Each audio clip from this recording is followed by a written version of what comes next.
listeners and readers of AwardsWatch.com. This is the AwardsWatch Podcast, episode 289. I'm your executive editor, Ryan McQuade, and joining me today is our editor-in-chief, Erik Anderson. Hello, hello, hello. Our associate editor, Sophia Ciminello. Hi, everyone. Mark Johnson. Hi, everybody. Oh, no. Mark's here. And a very special guest. The host of And the Runner-Up is our good friend, the one and only Kevin Jacobsen. Kevin, welcome back to the AwardsWatch Podcast. How are you doing? Oh my God, I am great. I know it's like fork found in kitchen, me talking about Best Actress, but like I'm so excited to do this. This is going to be a fun exercise.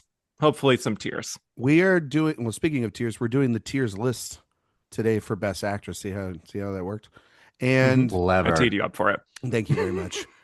We actually, Sophia, myself, Erik, for the last couple of years, when we started doing this 2 years ago for Best Picture, and then last year for Best Director, we knew that this would be the next one that we wanted to do, and we knew exactly who we wanted to have on.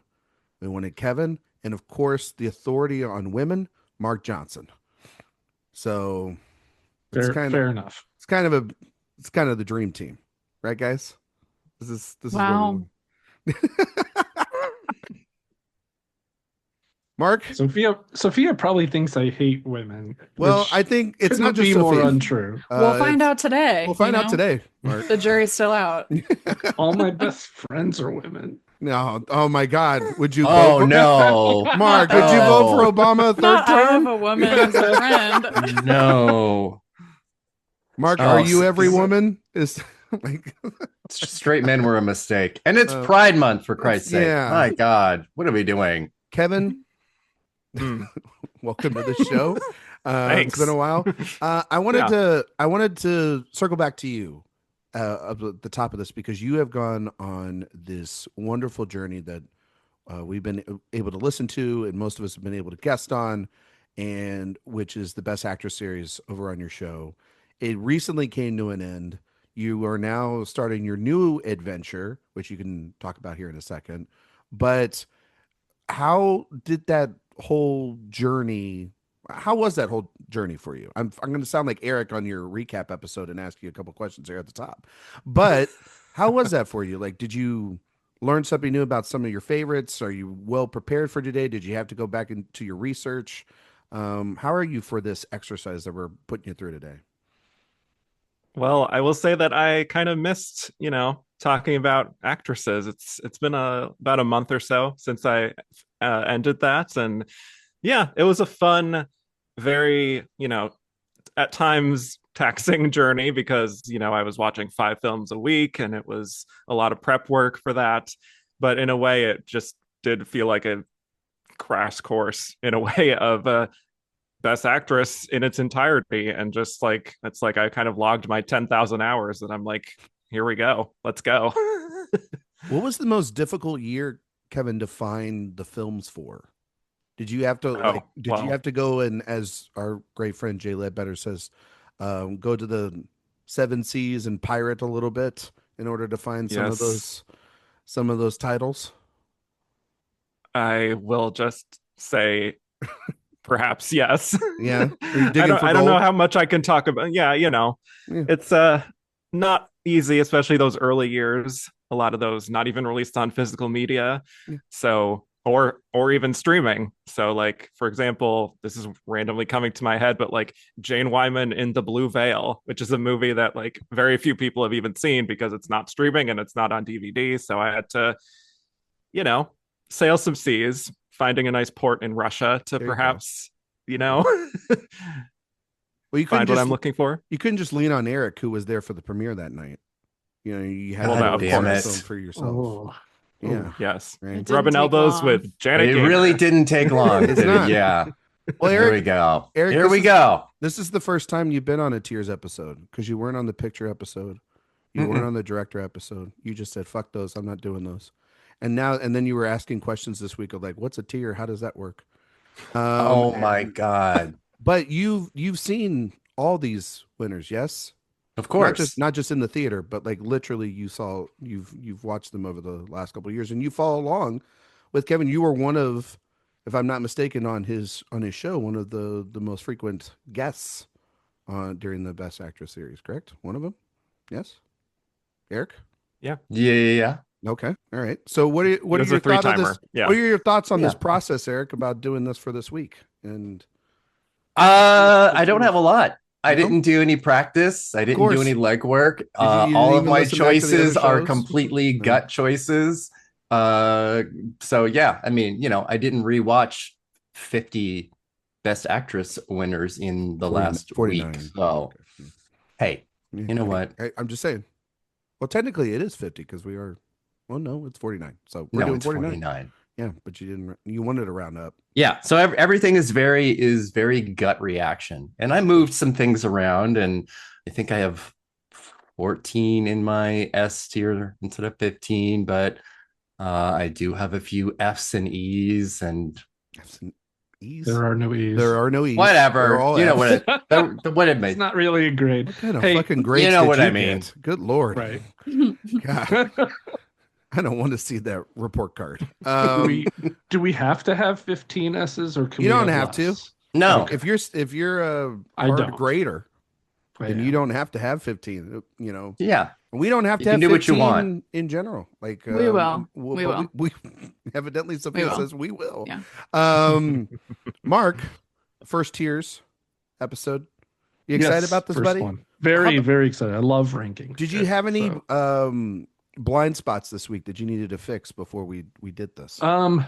There was, I think, 2 that I hadn't seen. Okay. So I kind of just put them right in the middle, just unless you want me to not grade those, maybe that would be the fairer way to do it.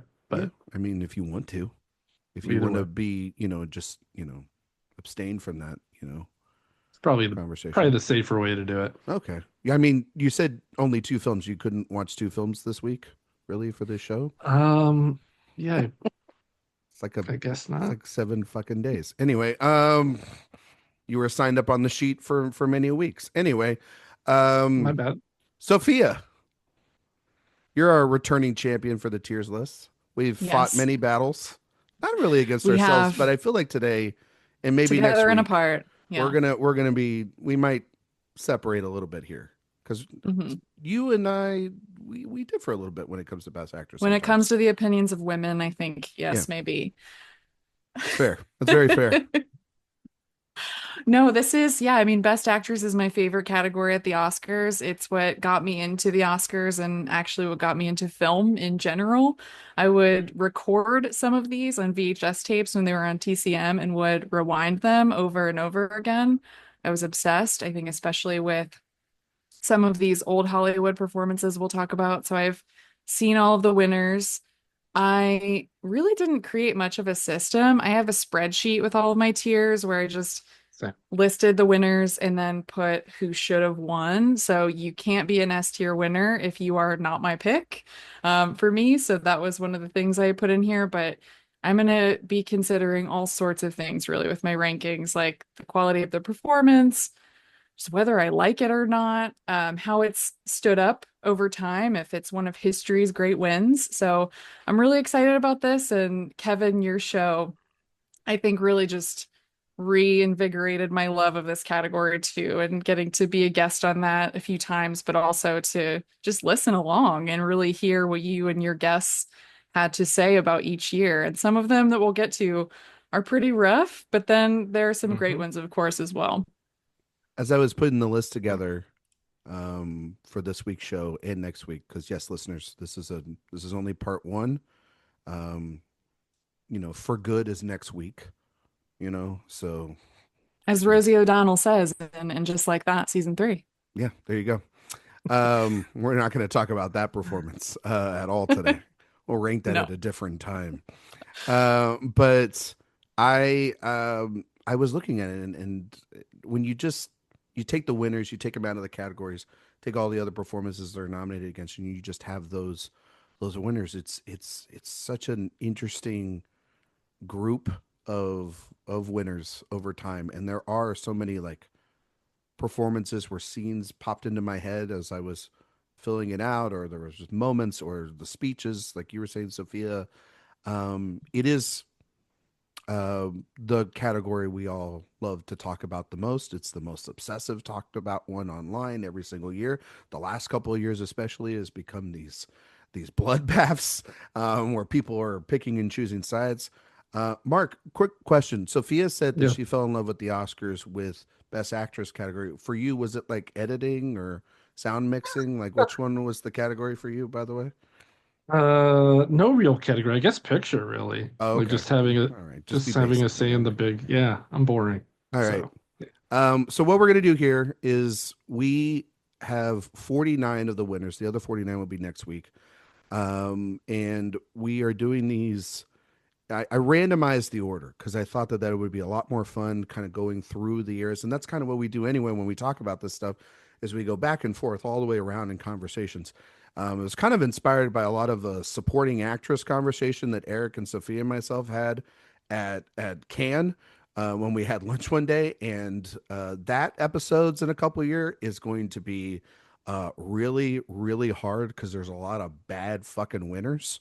And so we might be doing runners up rather than actual winners in that one to maybe shake it up. But I thought it would be a lot more fun to do that. So if your favorite actress is not talked about today, it will be talked about next week. So, and this whole crew most likely will be back here to deliberate which tiers we're putting in that. If you never listened to a tiers episode before, we're going to put these in A, B, C, D, or F. No E. Sorry, Eric.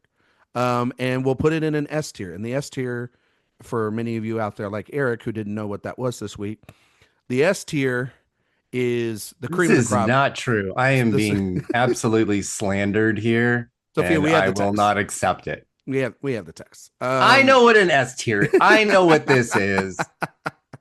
I was just clarifying your format. Oh my God. The S tier, of course, being the cream of the crop, the best of the best. In years past, we've only put 15 in that list. I think for picture we did 10, but then mid episode we bumped it up to 15 because it was so hard, and then to 20 because we were really very liberal that day. And then last year for director we said 15. That's it. We're not going any further than that. And this year we'll do the same thing. It kind of makes you have to pick and choose. If your favorite actress has multiple wins, then unfortunately they only get one performance, one win in the S tier. So we have to debate that as well. I'm sure there'll be some moving around throughout the episodes to come. And yeah, I'm really, really excited about this. Is there any questions you guys have before we get into this? Because once we get into it, we can't stop this train. What's the purpose behind an actress not being able to have more than one S or whatever? I think it's only fair to everybody else. You maybe also some other ones, but then also too, some actresses might only have one great win within them, but also, I mean, that's what I think. It's like usually most actresses that have multiple wins, they really only have one win that deserves to be considered the cream of the crop, the best of their career. Maybe some have multiple. Ryan just said, "Fuck you, Katharine Hepburn." I'm just saying. But you know, it's not every single person, but most of the time, I usually think that that's the case. But it's also to spread the wealth. Maybe have some other great ones have the potential to get up there as well. Plus, also makes for great discussions to even add an extra layer to this deliberation of now you have to choose between which Meryl Streep performance you love the most, Sophie's Choice or The Iron Lady. You know what I mean? I'm just kidding. It's going to be quite a debate. It's going to be quite a wow.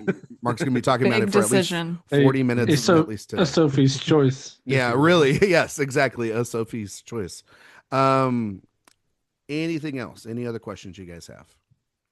It's just 15S altogether, not just today. And okay. Nope. Yeah. It's for this episode and next episode. And we will recap obviously at the end of this episode and the beginning of the next episode for everybody out there. Okay. I'm moving things around as we speak, so this is going to be I feel fun. like I'm getting ready to go into battle. This is like it is battle. Serious stuff. It is serious. I'm worried. It's serious business and it's business time. All right. The first performance we will be talking about today, and of course, it only feels right to talk about the 1970s to start off. It's 1970, Glenda Jackson, Woman in Love. All right. The floor is open. This is an open discussion. So who wants to go first? Talk about this performance. Oh my God, we're going to have 49 open discussions. This is going to be amazing. Some of these will be very quick. Well, there's some I don't have a lot to say about. To set the stage for 1970, so she beat Jane Alexander for The Great White Hope, Ally McGraw, Love Story, Sarah Miles for Ryan's Daughter, and Carrie Snodgrass for Diary of a Mad Housewife. Not a great 1970s lineup, but I will say this is my preferred win of Glenda Jackson, so she is 2. I put this in the B tier to start out. So that's where I'm gonna say. I echo Sophia completely. This was such an easy win for her in a year that was easy, and also my B tier. I echo as well. Yes. Yeah, I was gonna say I love this win just because it's so weird. Like there's not really a lot of wins like this in Best Actress, but also in a way sort of representative of where things are going in the early 70s and such. So don't think it's an all-timer by any means, but really, really, really like her. I love when she's dancing with the cows. So it's just funny that she's, and has been really since the film, overshadowed by the men in the film as a Best Actress winner in so many ways. Well, one particular way, but yeah. Yeah. Happy Pride Month. Exactly. I agree. I think it's a very good performance in a kind of just a okay year in terms of the lineup. And I think it's a very solid B. And so I think we're all in agreement. See, that wasn't that bad. I do actually have to sidestep the actress and put it just on hold for one after one. I know that's weird, but we did technically. This is a new tiers episode. We forgot to do something at the start of this episode, and Sophia knows exactly what I'm talking about. We have a new Best Picture winner, and we have a new Best Director winner, and we do have to actually rank those and put them in their proper place. Now, obviously, the participants of those tier episodes are not here. We're more than welcome to get our opinions from the new panelists in here, but I think, Sophia, you can kick this off and talk about Anora and Sean Baker and where that film and that director end up on the tier list. I have an opinion on it, but I'd love to hear your thoughts first. Yeah, sure. Wow, I was like fully back in time thinking of my actresses, so I'm going to pivot for a second, but I think this episode we're gonna zig and zag, folks. It's hard because it hasn't been much time since these wins have happened, so I'm not inclined to put them too high. I think for director, I would put Sean Baker in the B tier. I think his direction is really strong for Anora, but there isn't anything really there for me to put him in the A tier and certainly not the S tier yet. But I would put Anora as a film actually in the A tier. When I think about the themes of that film, it being the first American Palme d'Or winner since The Tree of Life to come along and then really just to kind of run the season and be this movie that pretty much everyone loved the entire time. And it had to, I think there were some other films in the mix all season that could have won. And while it wouldn't be my pick for Best Picture, I would have gone with The Brutalist. Same thing with director as well. I think it's a solid winner and I would put it there. So A for picture, B for director is what I would say. It's kind of where I was thinking as well. I know when we did this last year, Oppenheimer was like straight from the hip, AA for that. This sort of achievement in the run that movie had. I agree though. I think, I could, if we had like a B plus, that might be where I put Anora. But like, I'd lean more towards the A than the B.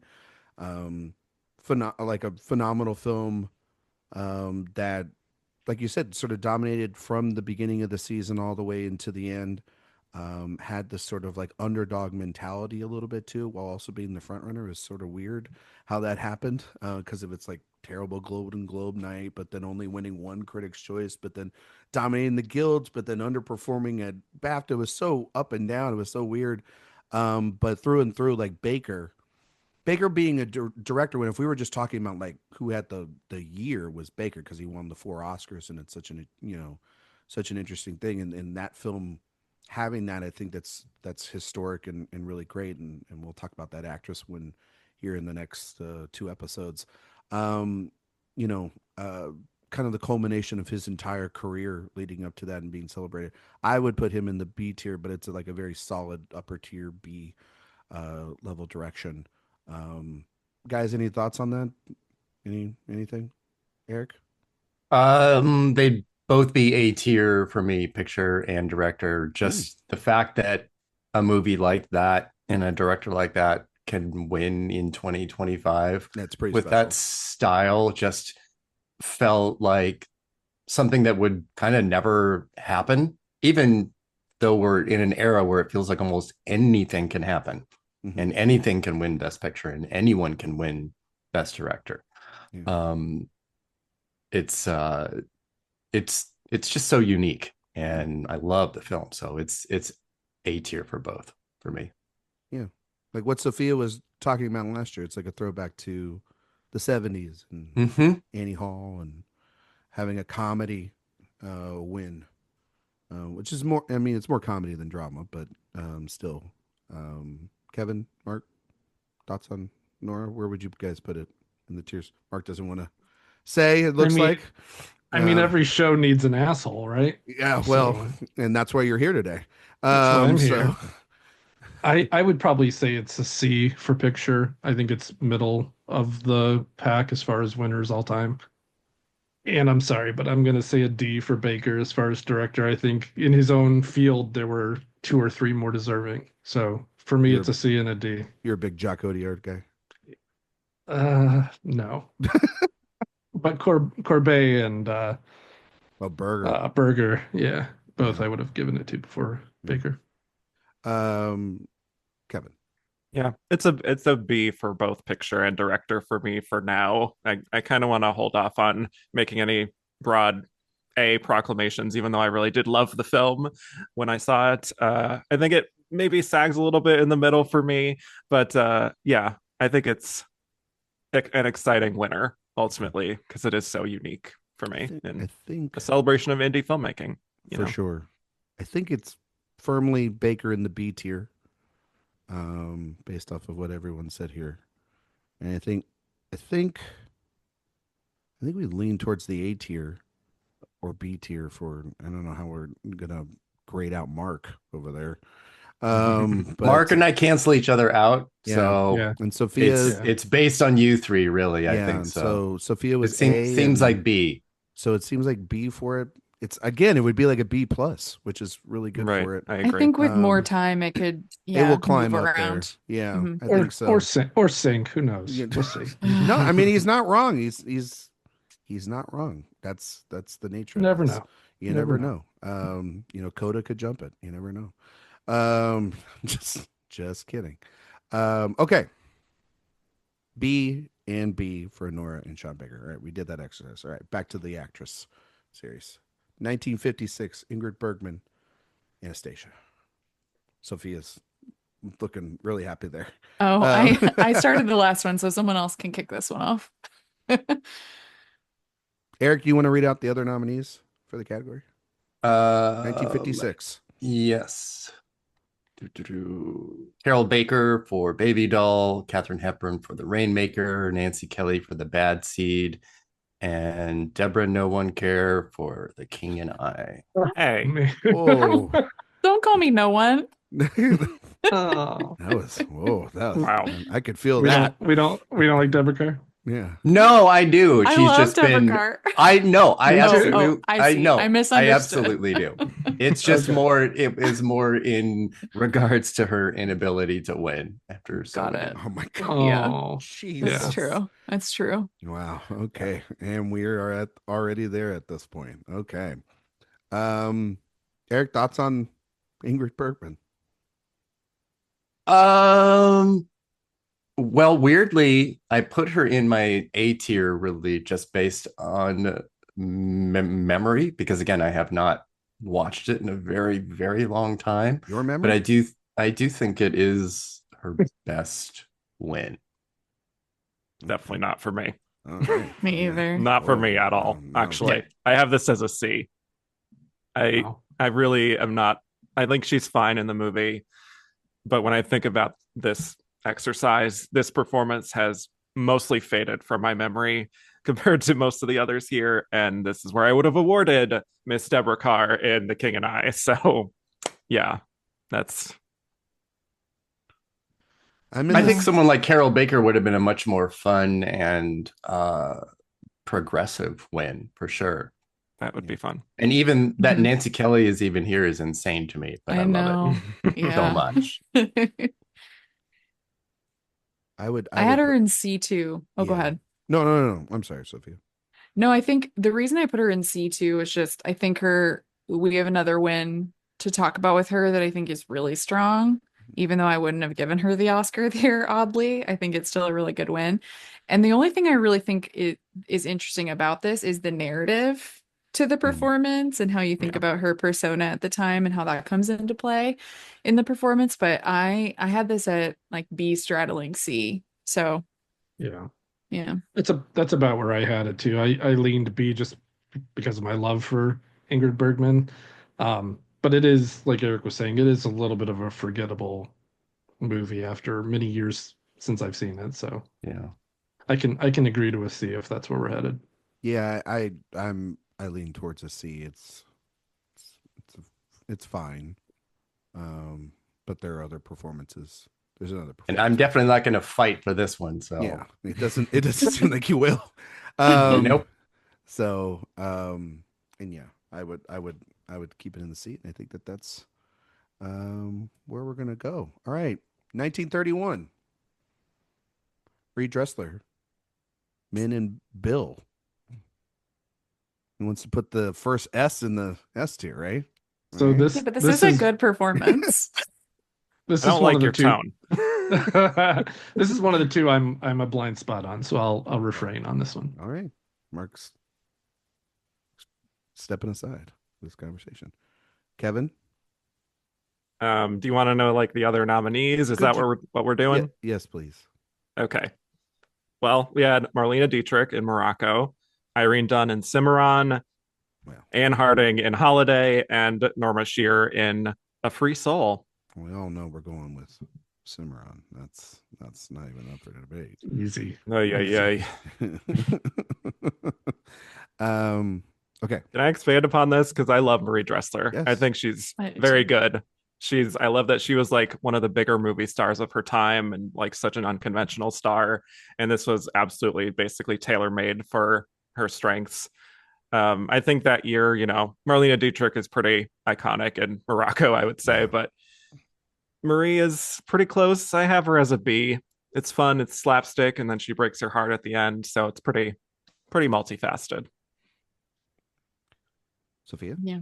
I have her in B as well. I really like this performance, and I think it's kind of an exciting Best Actress winner, especially for the time when you're looking at these like studio glamour girls coming up and what's really being celebrated, and this is totally different. Marlene Dietrich being there is, it's always tempting to say that's who I would have voted for, but I do really like this performance. So I'm in B. Okay. Eric?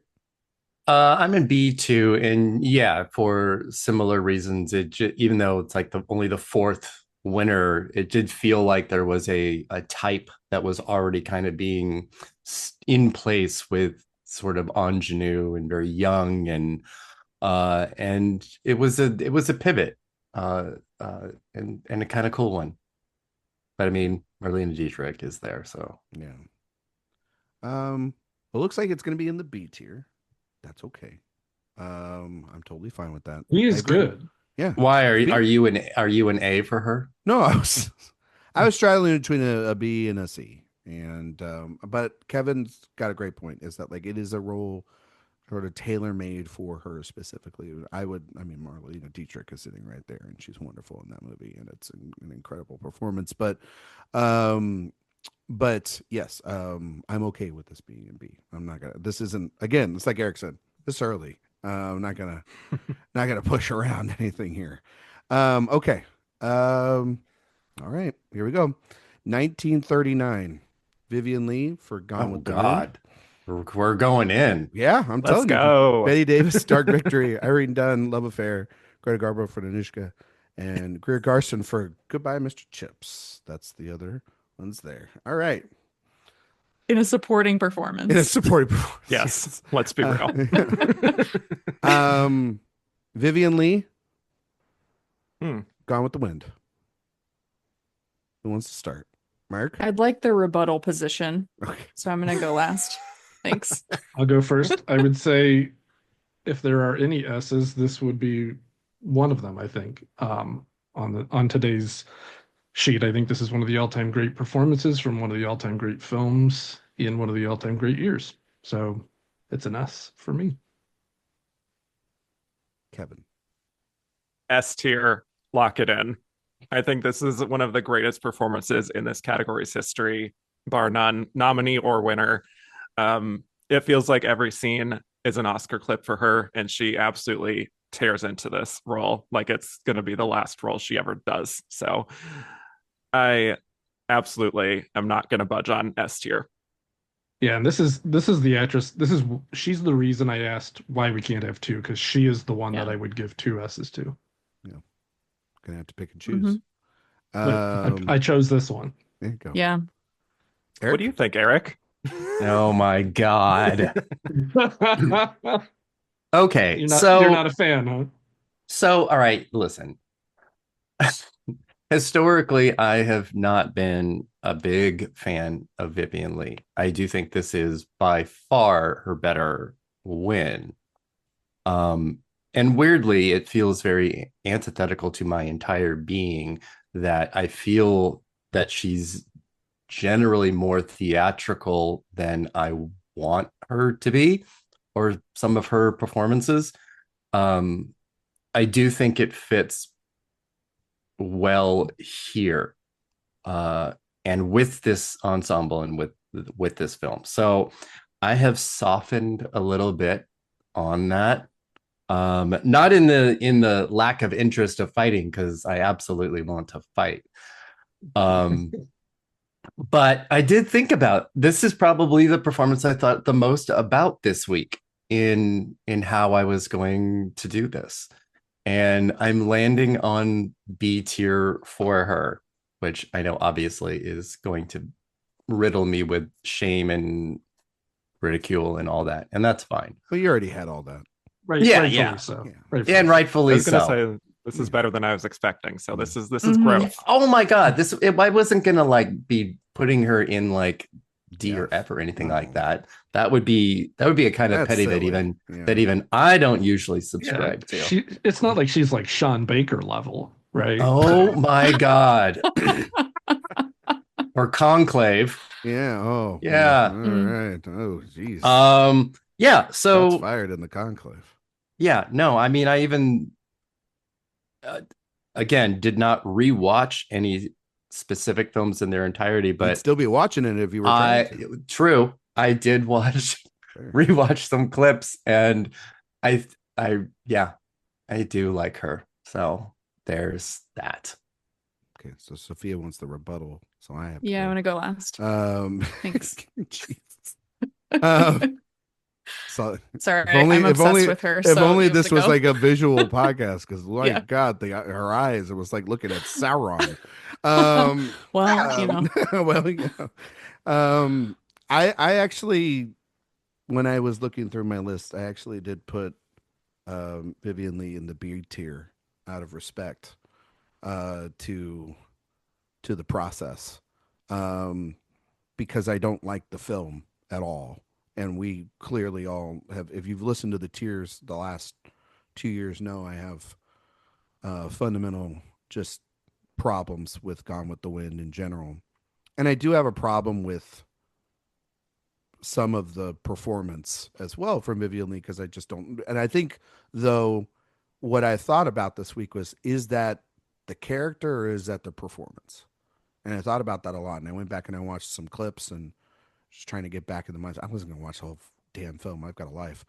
And, well, maybe not. But anyway, it was a rough week of watching for me this week. Maybe I should have put it on. Anyway, I was I tended to start to think. Actually, I do think it is the screenplay, and I do think it is some of the just how old this movie is, and how some of this character is written, and how it's intended to be. And in that case, I think she's actually nailing the annoying nature of Scarlett O'Hara. And I thought you were going to say Scarlett Johansson. I got pretty close there. I heard pretty close. I heard it. Jurassic World Rebirth coming to theaters. Here we go. It'll be on the tiers list next year. But no. So, and I much prefer this than another performance that we'll talk about. I think next week. So, out of respect, B, nothing higher. Out of respect to who? Just to me, to her, to the oh, okay, got it. All right, to us, but also friends. Too, it's not to Eric's point. It's not a D or an F performance. Oh my God, no. It's not. It's never been like that. It's just that's what Kate Winslet's for. When I hear, oops, yeah, we'll talk about it. But no, it's more been just like one of those performances where I'm like, it's not for me.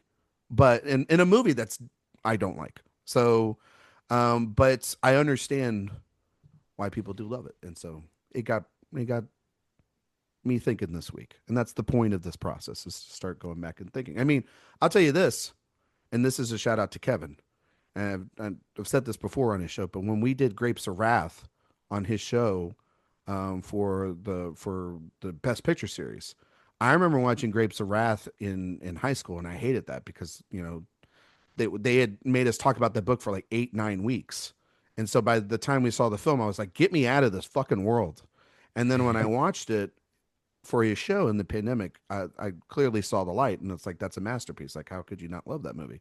And so things change. We can evolve. We can be human. So, Sophia, your rebuttal. Okay, I'm just gonna put my knives down. I didn't really think I thought you guys were going to be much worse about this one. No, I'm just kidding. But when I said I would record movies on TCM, I actually, somewhere in my parents' home in Ohio, there is what is probably called the Vivien Leigh cut, which is just her scenes from Gone with the Wind. When I would record parts of it, because he's okay, he's fine. But I think what's cool about this performance, and why, yes, I mean, I have problems with the film too. I think, people did at the time when it was being filmed and when it came out. But I think when we look at this performance and we think of the epic scale and scope of Gone with the Wind, I think of her performance as actually really exemplifying it. It's not just one scene, it's the totality of the performance. And I think if you look at the nominees and the winners that we'll talk about today, and you think of, okay, this performance is a comedic one, this is a romantic one, this is a dramatic one, this has the melodrama. She has all of those aspects, sometimes in a single look in her eye. She's doing everything at once, and that was practically unheard of at the time too. She's reaching for something that a lot of actresses wouldn't even find until much later. And I think I don't see Vivien Leigh when I watch this movie. I see Scarlett O'Hara. I see her as Scarlett O'Hara. And I think it's something I see when I watch Daniel Day-Lewis in films. It's this like totally bewitching quality where she fully embodies and inhabits a character. And she's funny, she's tragic. You believe like every single second of her. And I just feel like when we think about Best Actress winners, she's one of the ones that just has to be in S for this movie. And we could have had Paulette Goddard. Like, think of that for a second, like we are very lucky that Vivien Leigh was the discovery, I think, and that she's Scarlett. Amen. It's going in the S tier. Okay, great. I can hop off the Zoom now. Episode's done. Tell everybody where they can find you. Exhale now, Sophia. Okay. It's going in the S tier. So, okay. Next on the list, we are moving to 1995. Susan Sarandon. Oh my God. Man Walking. Talked about just moving completely away from the 30s all the way like 60 years in the future. Mark, 1995. Could you read out the other nominees, please, sir? Sure. So we had Elizabeth Shue in Leaving Las Vegas, Sharon Stone in Casino, Meryl Streep in The Bridges of Madison County, and Emma Thompson in Sense and Sensibility. A pretty strong year, I would say. It's a very one strong of the strong one of the best ever. This is an S tier lineup. Yeah, if we were doing lineups, this would be in the S tier. Mm-hmm. But we're talking about the winner. So Mark, right? So where you put this? So she's probably my fifth of the five. Correct. Personally, but I think she's still terrific in the movie, and she had a pretty great career early in the 80s and 90s, so I'm okay with it. I gave it a B. Okay. Sophia? This is hard because I almost want to give her an A just because she beat this competition, and that's kind of crazy when you think about it and what these performances are, but I did ultimately land on B. I would be fine with an A, but here you have Meryl Streep giving my favorite performance of her career in The Bridges of Madison County. And I think this totally should have been her win, but you also have some other really fun options here too. And I think Susan Sarandon's win and performance just feels like very tried and true Best Actress winner. It's what the Academy would go for. It's not super surprising. I do really like her though, and do think it's a good performance. So I would be fine with A or B. Yeah. It's just hard because it's not Meryl. Yeah. I would even throw not just Well, Meryl. I love Sharon Stone in Casino too. Casino's great. Ginger and her chinchilla coat. And Emma Thompson and Sense. It's a wonderful lineup. Like all the four, I mean, are phenomenal. I mean, Mark's I don't want to say this out loud, but Mark might be right. She might be either fourth or fifth in the lineup. I'm curious. But she's good. She's good in the film. She's a good winner, though. That's the hard part. And Sophia, you are right. Like beating this competition is something. It's not nothing, but also those other performances are. Yeah, it's my favorite Meryl performance as well. And she had to deal with Sean Penn. She had a big challenge, And Tim Robbins. You know what I mean? She had to deal with the Mystic River Boys. You know, so I probably a lot of energy. Probably, I would probably say it's more of like a C tier performance, but the fact that I'm sorry, it's my opinion. Shocked the room, but because she beat that competition, I do think that elevates it a little bit in terms of the overall win as well too. So I think it sort of averages out to like a B placement for me. So Erik? This is easily an A tier for me, and the only thing keeping it from S tier is Meryl Streep's loss here, because I do subscribe to that damn right same theory that you can't really be an S tier if there's another performance in the category that is better than yours. Miles, but this is such a great culmination win for Sarandon. Right. Definitely after losing Thelma Louise, but she's so cast against type in this, which is maybe the strongest part at all. I think the movie is absolutely incredible. I think Penn also should have won. Sorry, Nicolas Cage. He is really good in it. Yeah, he's fucking incredible. Penn, good actor. I remember so vividly watching this movie with my mother and the theater that we saw it in, and going out to like the foyer of the theater and absolutely like sobbing. I couldn't even was I like 14? And I couldn't even get myself together to talk about it because it was just so moving. And she is so good. But yeah, just being so mostly cast against type was such a exciting thing for Sarandon at the time, and she's certainly never really done anything like it since. But yeah, it is one of those things that does also feel like maybe we should have done this before, but we couldn't and didn't, and here is a great time. But yeah, again, S tier lineup overall here. I would have been honestly happy with anyone winning this.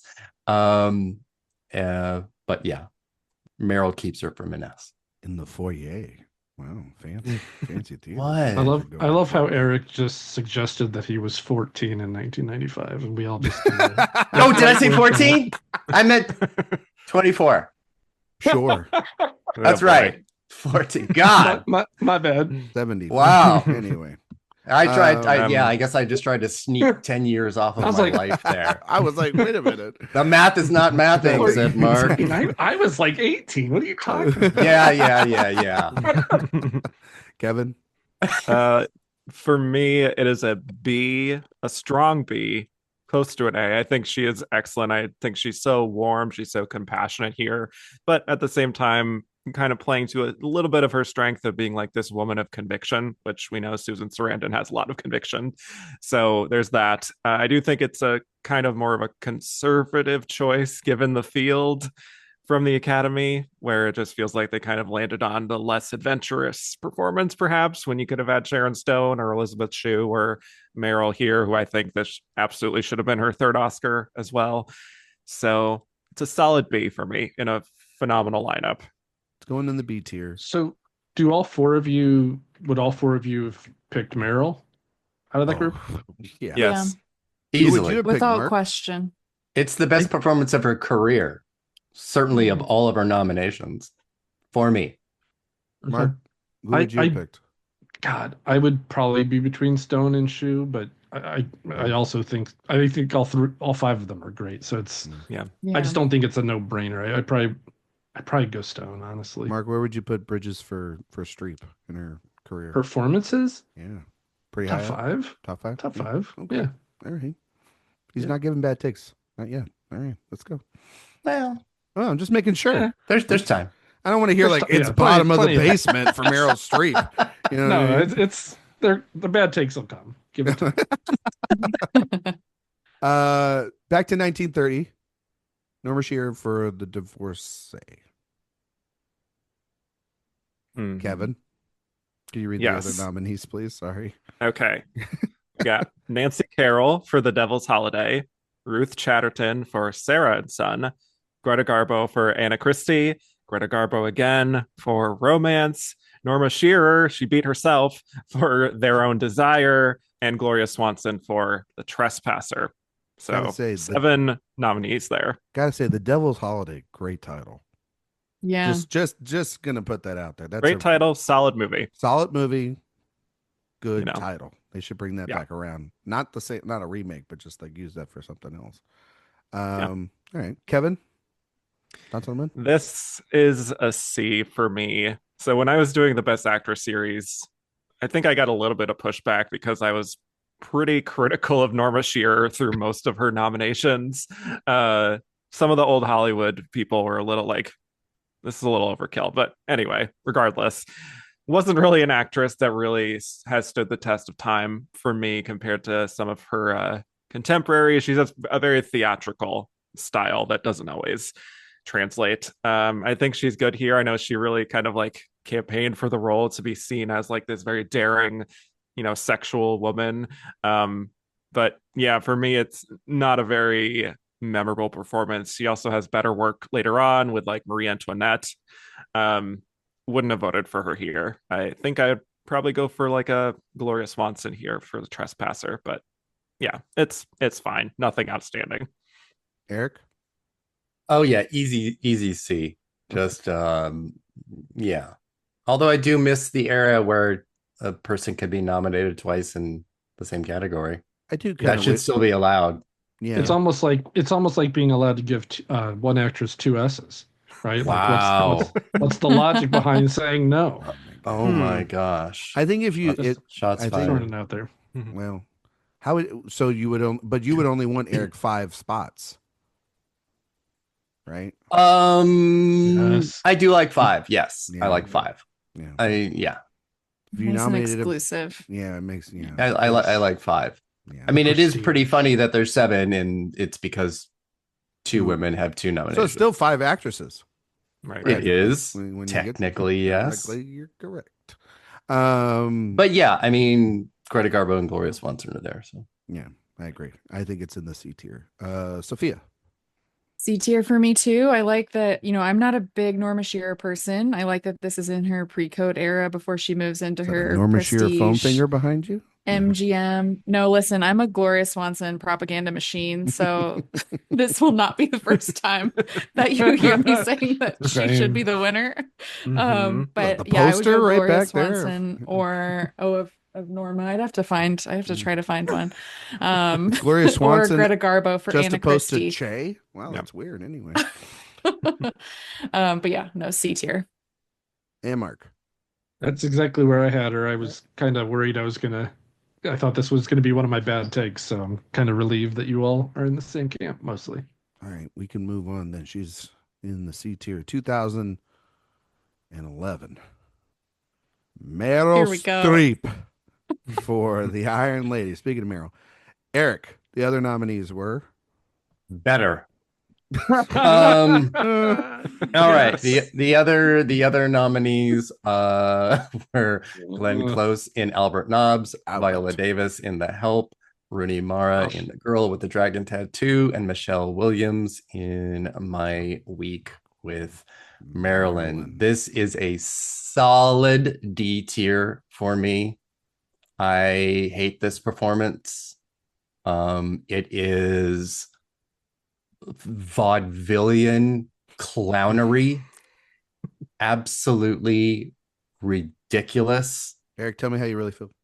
She should be ashamed of it. Okay. Wow. Yeah. That's I'm gonna follow that because everything he just said is exactly why I have it as an F. I think it's one of the worst wins historically. Wow. Shots fired at Meryl today. Okay. Love Meryl. We love Meryl. But we just literally said that we were just talking about Bridges as her best, and then going to this just highlights honestly how bad of a win that it is. It's a bad win, not her worst performance nominated. That's Florence Foster Jenkins. I like Florence. Of course you fucking do. I thought that was cute. I don't know. It was fine. Kevin? Oh, I can't wait for Mark to rank that year. What year is that? 2018? 14?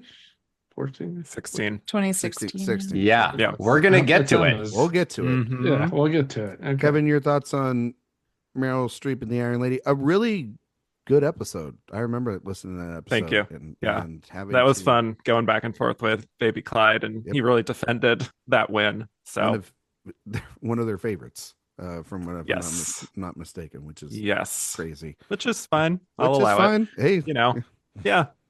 It's part of why I had him on. But anyway, this is a lot of ticks. Like I see like what Katharine Hepburn said. I think about like you can see the wheels turning a little bit with Meryl. That's kind of what I feel with this, and a lot of makeup doing a lot of the work there, quite frankly. So it's a very silly win. I think this is a win that felt very campaign driven for me. Of like, we haven't given Meryl a third Oscar. We missed out on with Doubt and Julia, and oh well, I guess here you go. You're playing Margaret Thatcher. So yeah, any of them, honestly, even Glenn Close. I know that is not like a popular performance. But I like Glenn in Albert Nobbs. Okay, here we are, and with no shame, you're the one. Like her in it. No, I do. Good. It's like, yes, I want it. Anyway, any of those would have been preferred wins, I think.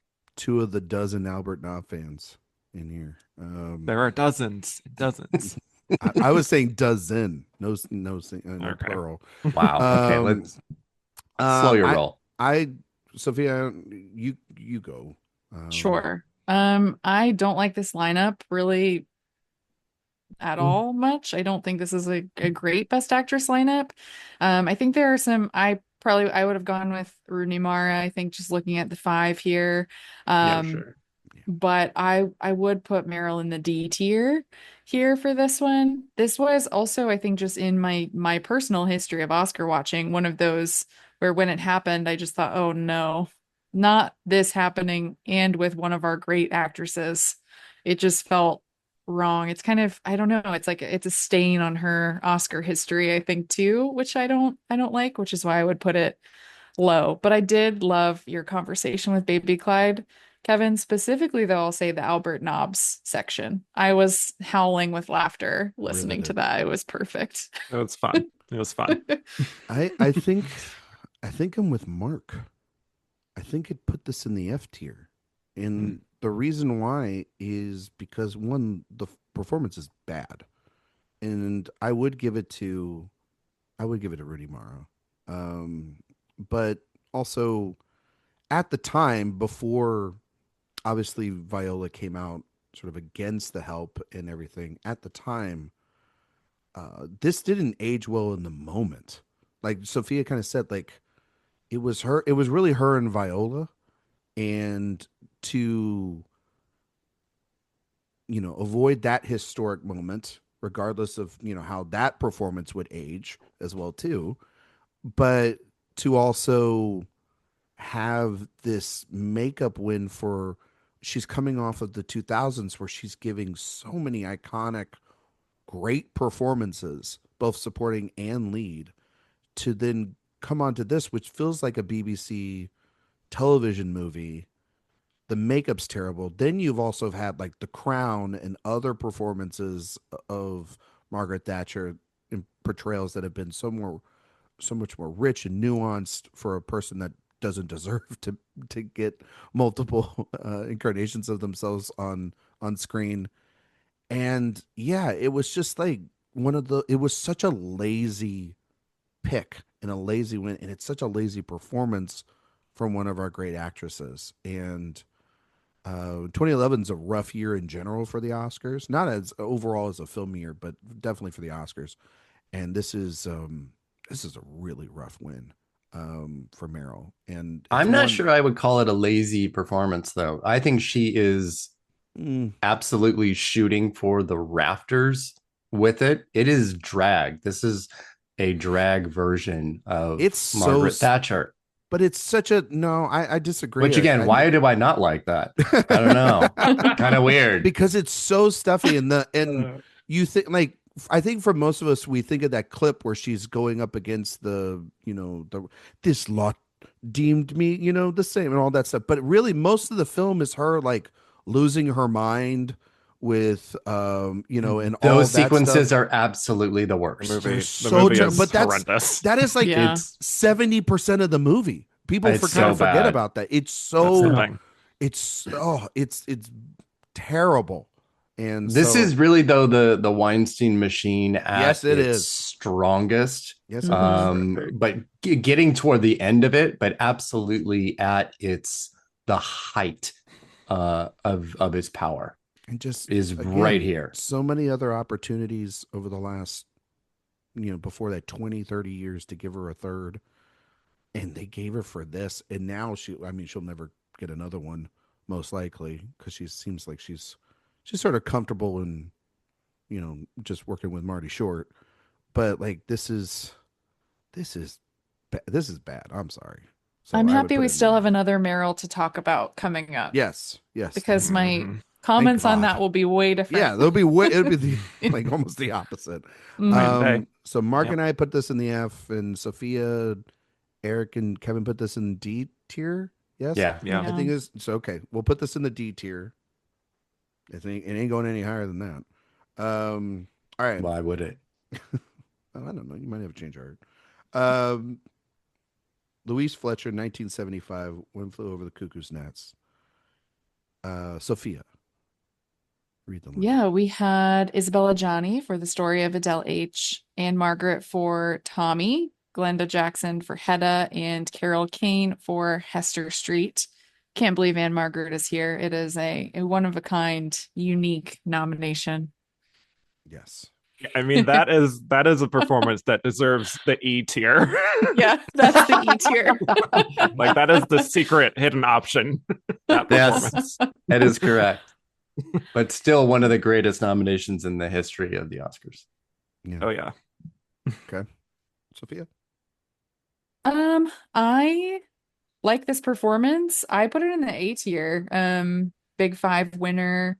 I would have gone with a Johnny actually as my winner here, but I still think that what Louise Fletcher is doing is really interesting and it's a good performance. And it's rare that we have villains winning, or women who behave badly winning Oscars and Best Actress. So not one of my S tiers, just because I wouldn't give her my vote, but I think still a great performance. I agree with everything Sophia said. Villains. I love when prickly characters win awards. When instead of going with your damn heart, you pick somebody with, it's a little like thorny. Scarlett O'Hara. Yeah, well, okay. But maybe not. But I see what you did there. But such an iconic performance. Yes, group of 5, very rare. For that, I would put this high. It would be in the A tier. Wouldn't be S. But in the A tier for sure. Erik?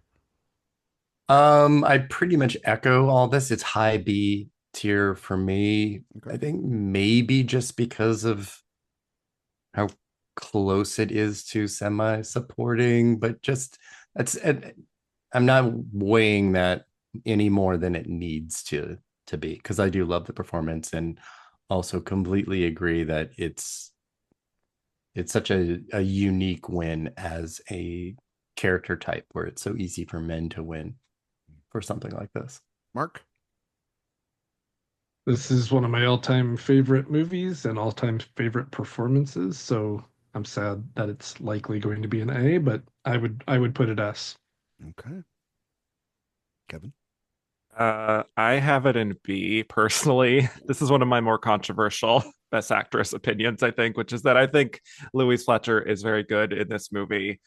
I do kind of think some of it is based on what people are projecting on this character and what it represents as this kind of corporate authority figure, which she very much fulfills.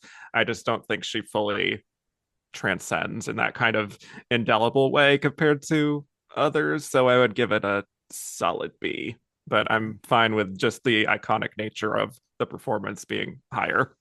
I think based off the law of averages, 2 A's, 2 B's, and an S, I think it ends up in the A tier. Sounds good. But yes, no argument from me. Our first A tier entry. 1983, Shirley MacLaine, Terms of Endearment.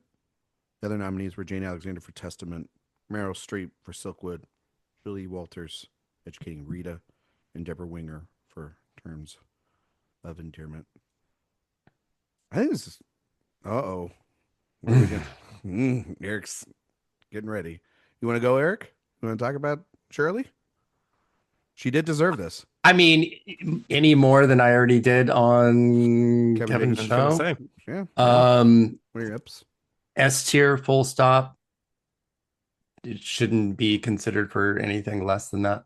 And in a category that is absolutely fucking spectacular. Yeah. All the way, top to bottom. It is also, like many, a culmination win and an about time win. Great speech. Amazing speech. But yeah, even if I, sort of remove what I talked about on Kevin's show, just the personal element and how I felt at the time, this is an all-timer performance. I don't really have much more to say than that. It's perfect. It is a perfect performance. I would put it as my first S tier placement. I think Shirley's incredible. And yes, to your point, Erik, it could feel like a sort of culmination of a career kind of win. But in a lot of ways, this movie it's such a good movie. I rewatched it last year, and I was just like, God damn it, this movie's so good. Both Winger and MacLaine, Nicholson, fantastic performances all around. And Elle Brooks is just it's one of the best films, and she's just incredible. And as that film sort of, if you close relationship with your parents, it's just heartbreaking when you watch that movie, and she's incredible in it. And yeah, it's an all-time speech as well too. It's one of those speeches that I remember in the category probably more than anybody else. So overall, just all around, like a great one of those things too that like Jay and I talk about on Director Watch a lot when we talk about like if people's bylines, and we talked about this with Hackman too when he passed, like what will be the films that they're remembered for. And I think like this and The Apartment are the two films that we'll remember Shirley for, easily, without any question. And this was such a hit as well in terms of endearment. So I believe it's the #1 movie of the box office that year, if I'm not mistaken. I can look that up. It was definitely high up there. Was it? I thought it was The Right Stuff, but maybe I was going to say the Right Stuff was what I was going to say too. So, it was still for the type of movie that it was, and when movies like this could make. It was the second highest grossing film of 1983 after Return of the Jedi. Oh shit. That's right. Yeah. We were all there. You go. Whoops. Kevin. I was teetering between an S and an A for this. I'm very delighted that people are so high on this performance because I absolutely love it. It says everything you want in a Shirley MacLaine performance. She makes you laugh. She makes you cry. Give My Daughter the Shot still hits. So, yeah, I think I'm trending towards S at the moment. I just think it's just the culmination of a career on top of everything else too. It's like perfect narrative. It all lined up at the right time. So yeah, absolutely adore the win. Adore the speech. Yay, Shirley. Sophia? I'm just going to say S right now so I don't start crying talking about this movie. But the first time I saw this, I sobbed harder than I probably ever have watching a movie. And that is, partially, obviously, Deborah Winger, who I think is fantastic in this as well. And sometimes when I watch it, I think I could give it to her. They should have had a tie. Maybe that would have been fun. But Shirley MacLaine, like when you think about movie moms, she always kind of rises to the top for me. It's just such an incredible performance, and really I think the perfect win for her, like you guys have said. So I had her in S. Mark, not that it matters. I had 8 S's to begin with, and I noticed that there was like a tier within the tier of S, and so I kind of wanted to protect the ones that were really high. So I did move her to an A. I do think Sophia just, I think, hit on it with Deborah Winger. Like, it's really hard to say which one of those deserved it more. So I think that kind of plays a little bit into it as well. But this is one that I would have no problem being an S. All right. Okay. Well, it is in the S tier. Obviously, we have 2 S tiers already, and we're 10 films in. So there you go. She deserves this. Thank you. Yes, she does. 1972, Liza Minnelli, Cabaret. Mark Johnson, read the other nominees for me, please. 1972. Get there. 72, we had the other nominees: Diana Ross for Lady Sings the Blues, Maggie Smith for Travels with My Aunt, Cicely Tyson for Sounder, and Liv Ullmann for The Immigrants. I guess is how you say that. I don't know. Immigrants. Yeah. Is it just Immigrants? Yeah. Whatever. Shut up. Yeah. This is probably one that's gonna get me kicked in the face, but I'll just say I gave it a B. I think it's fine. I think the movie's fine. I think she's good, I guess. But I don't think it's one of the all-timers like a lot of people think. So B for me. All right. Which is good. Which is good. All right, Mark. I love your difference of opinion. Kevin? One of the all-timers. It is an S for sure. Locked in. Obviously, out of this world musical. Every musical sequence is incredible from her, but then just the dramatic scenes and the vulnerability she shows is like frighteningly raw, I think, at times from her. So I think this is a win that will stand the test of time.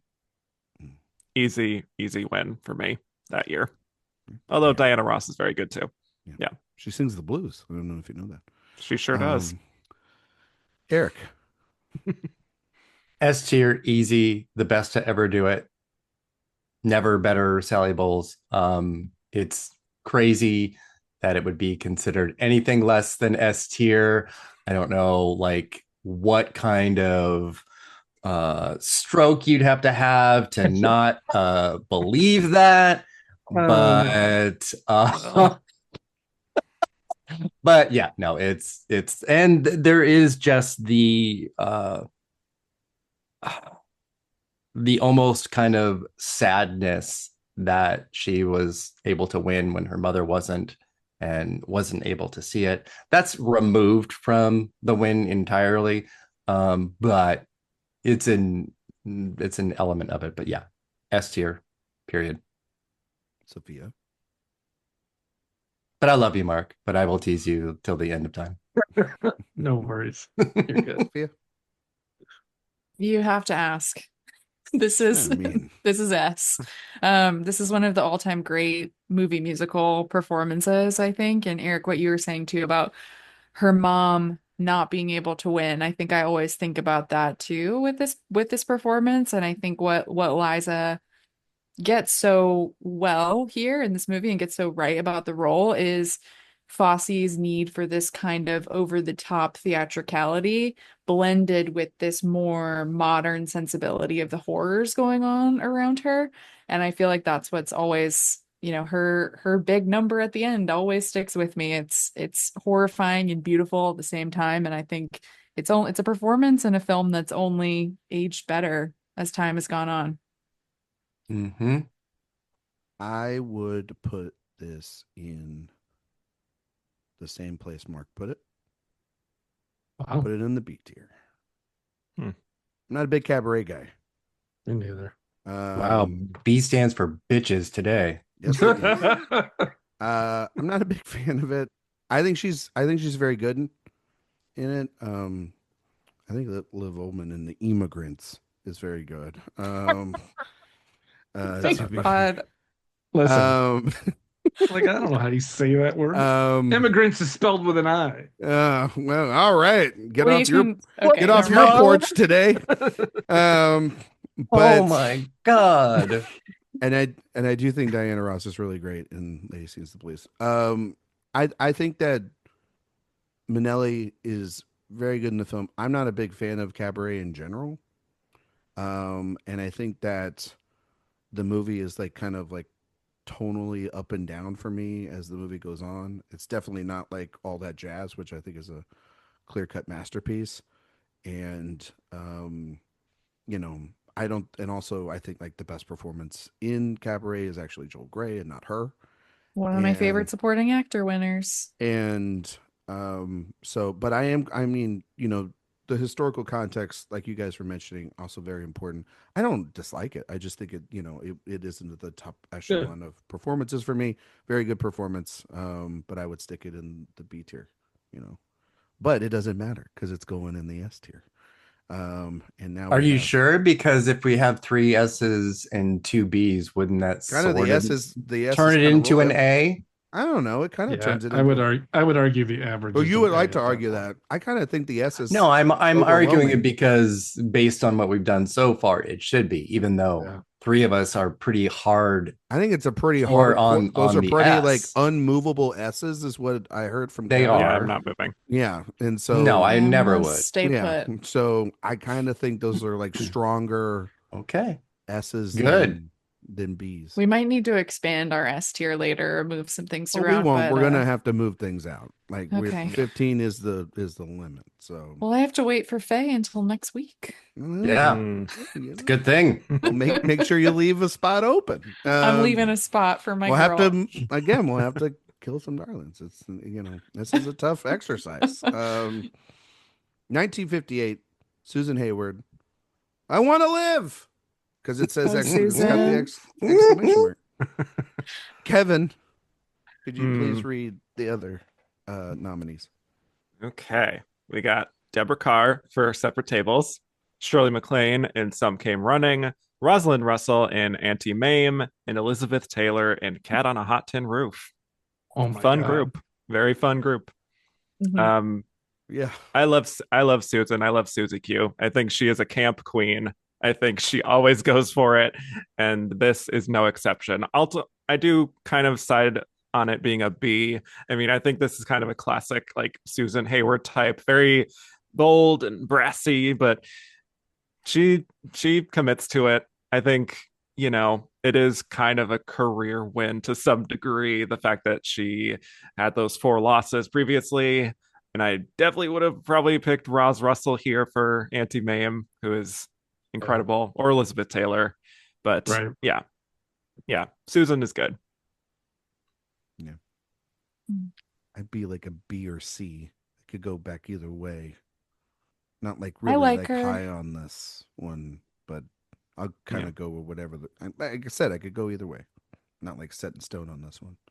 I put her in B. I really like Susan Hayward. This isn't my favorite performance of hers. She is one of my favorite performers of drunk acting. It's like her and Peter O'Toole. I think it is a very big role. It feels like at times she's saying, "Give me the Oscar," but sometimes those are fun too. So I put her in B. But yeah, I'd go with Roz Russell as my winner.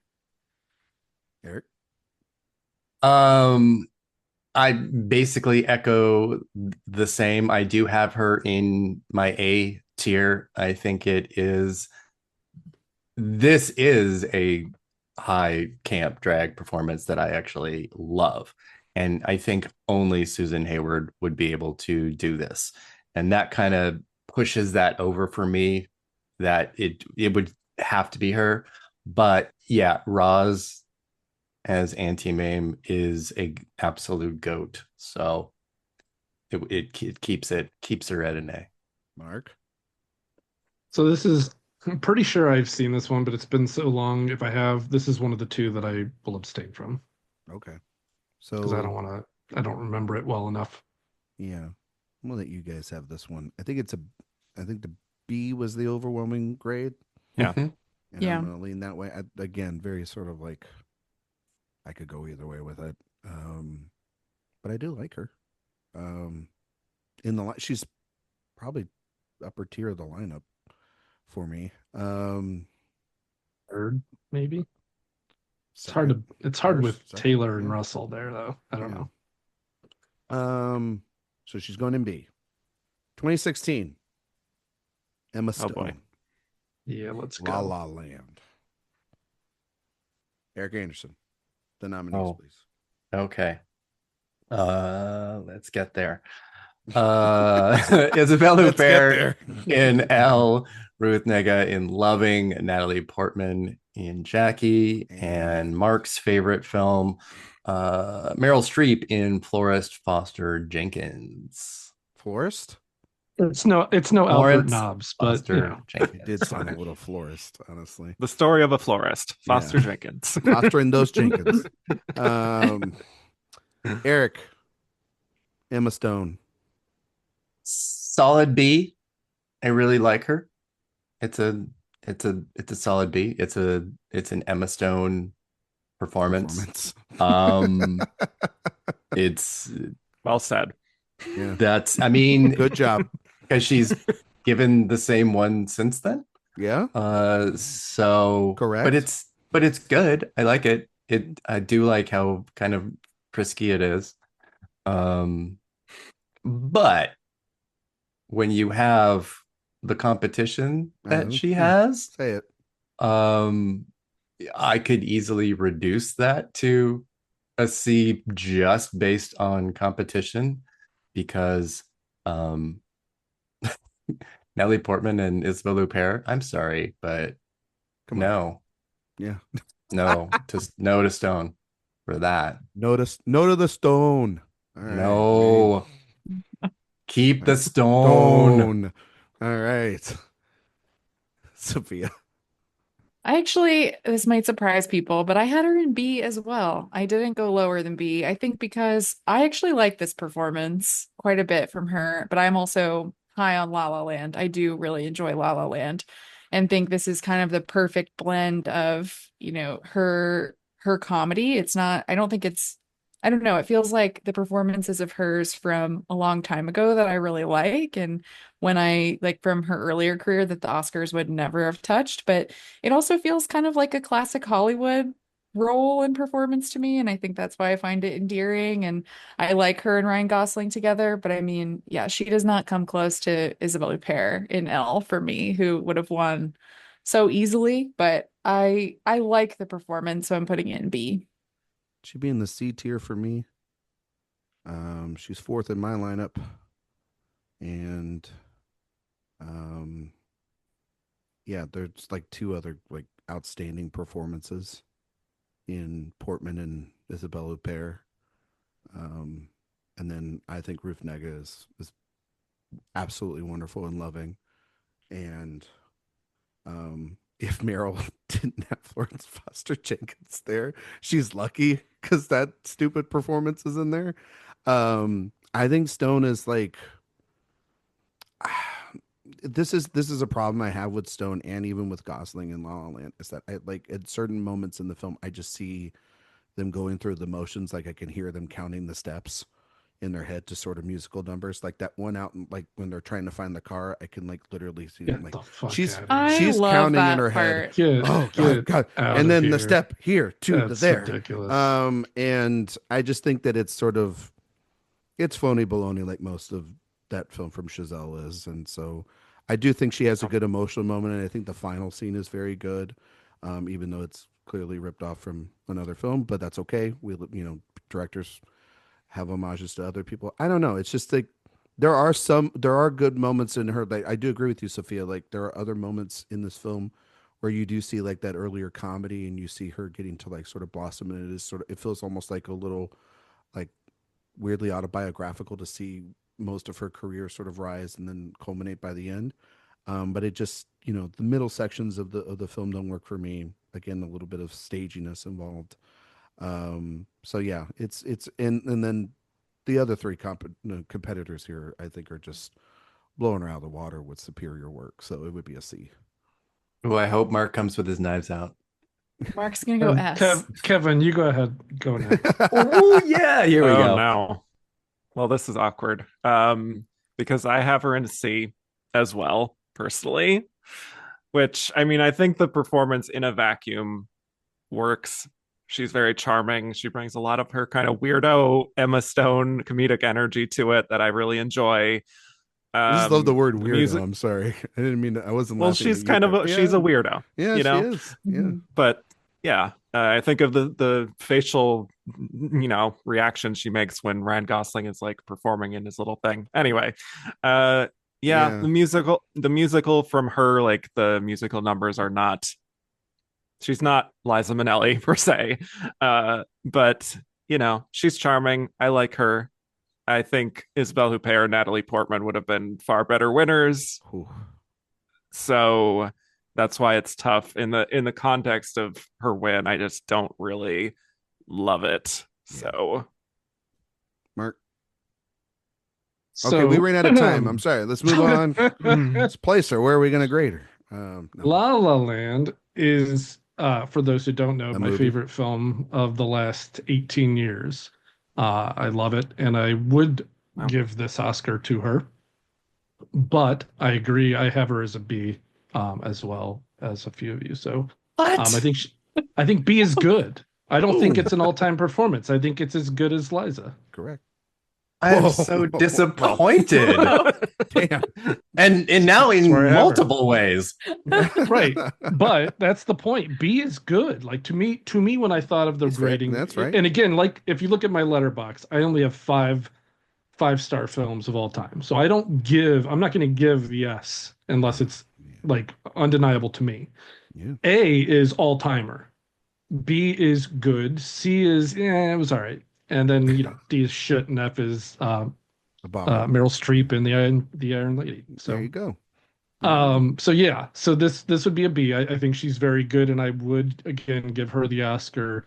And that's it. Sophia B, Mark B, Kevin me C. So wait a minute. She's a B, but would still get the Oscar in this lineup. Yeah. Okay. That's something. Yeah. All right. Eric, did you landed on B or B is good. B is very good. Okay, so then she does get the B's have it, I think, over the C's. Yeah, I think it's a B. B is a fair rating for that performance, I think. Category. Eric was like almost saying C if we were bringing in competition. Yeah, pretty close. Yeah. So okay. Well, why did I put? But I think she's probably third for me in this. Yeah, me too. Third. Yeah. And I really like Ruth Negga. It's a beautiful, understated performance. Very like razor thin with her and Ruth Negga. Mm-hmm. Yeah. that's like apples and oranges. Those two performances, so it's impossible. Huppert, yeah, for sure. With Emma Stone.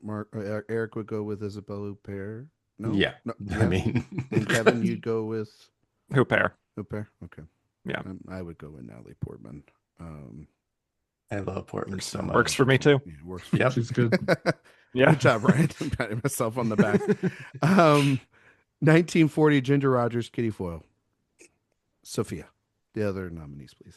Okay, we have Bette Davis for The Letter, Joan Fontaine for Rebecca, Katharine Hepburn for The Philadelphia Story, and Martha Scott for Our Town.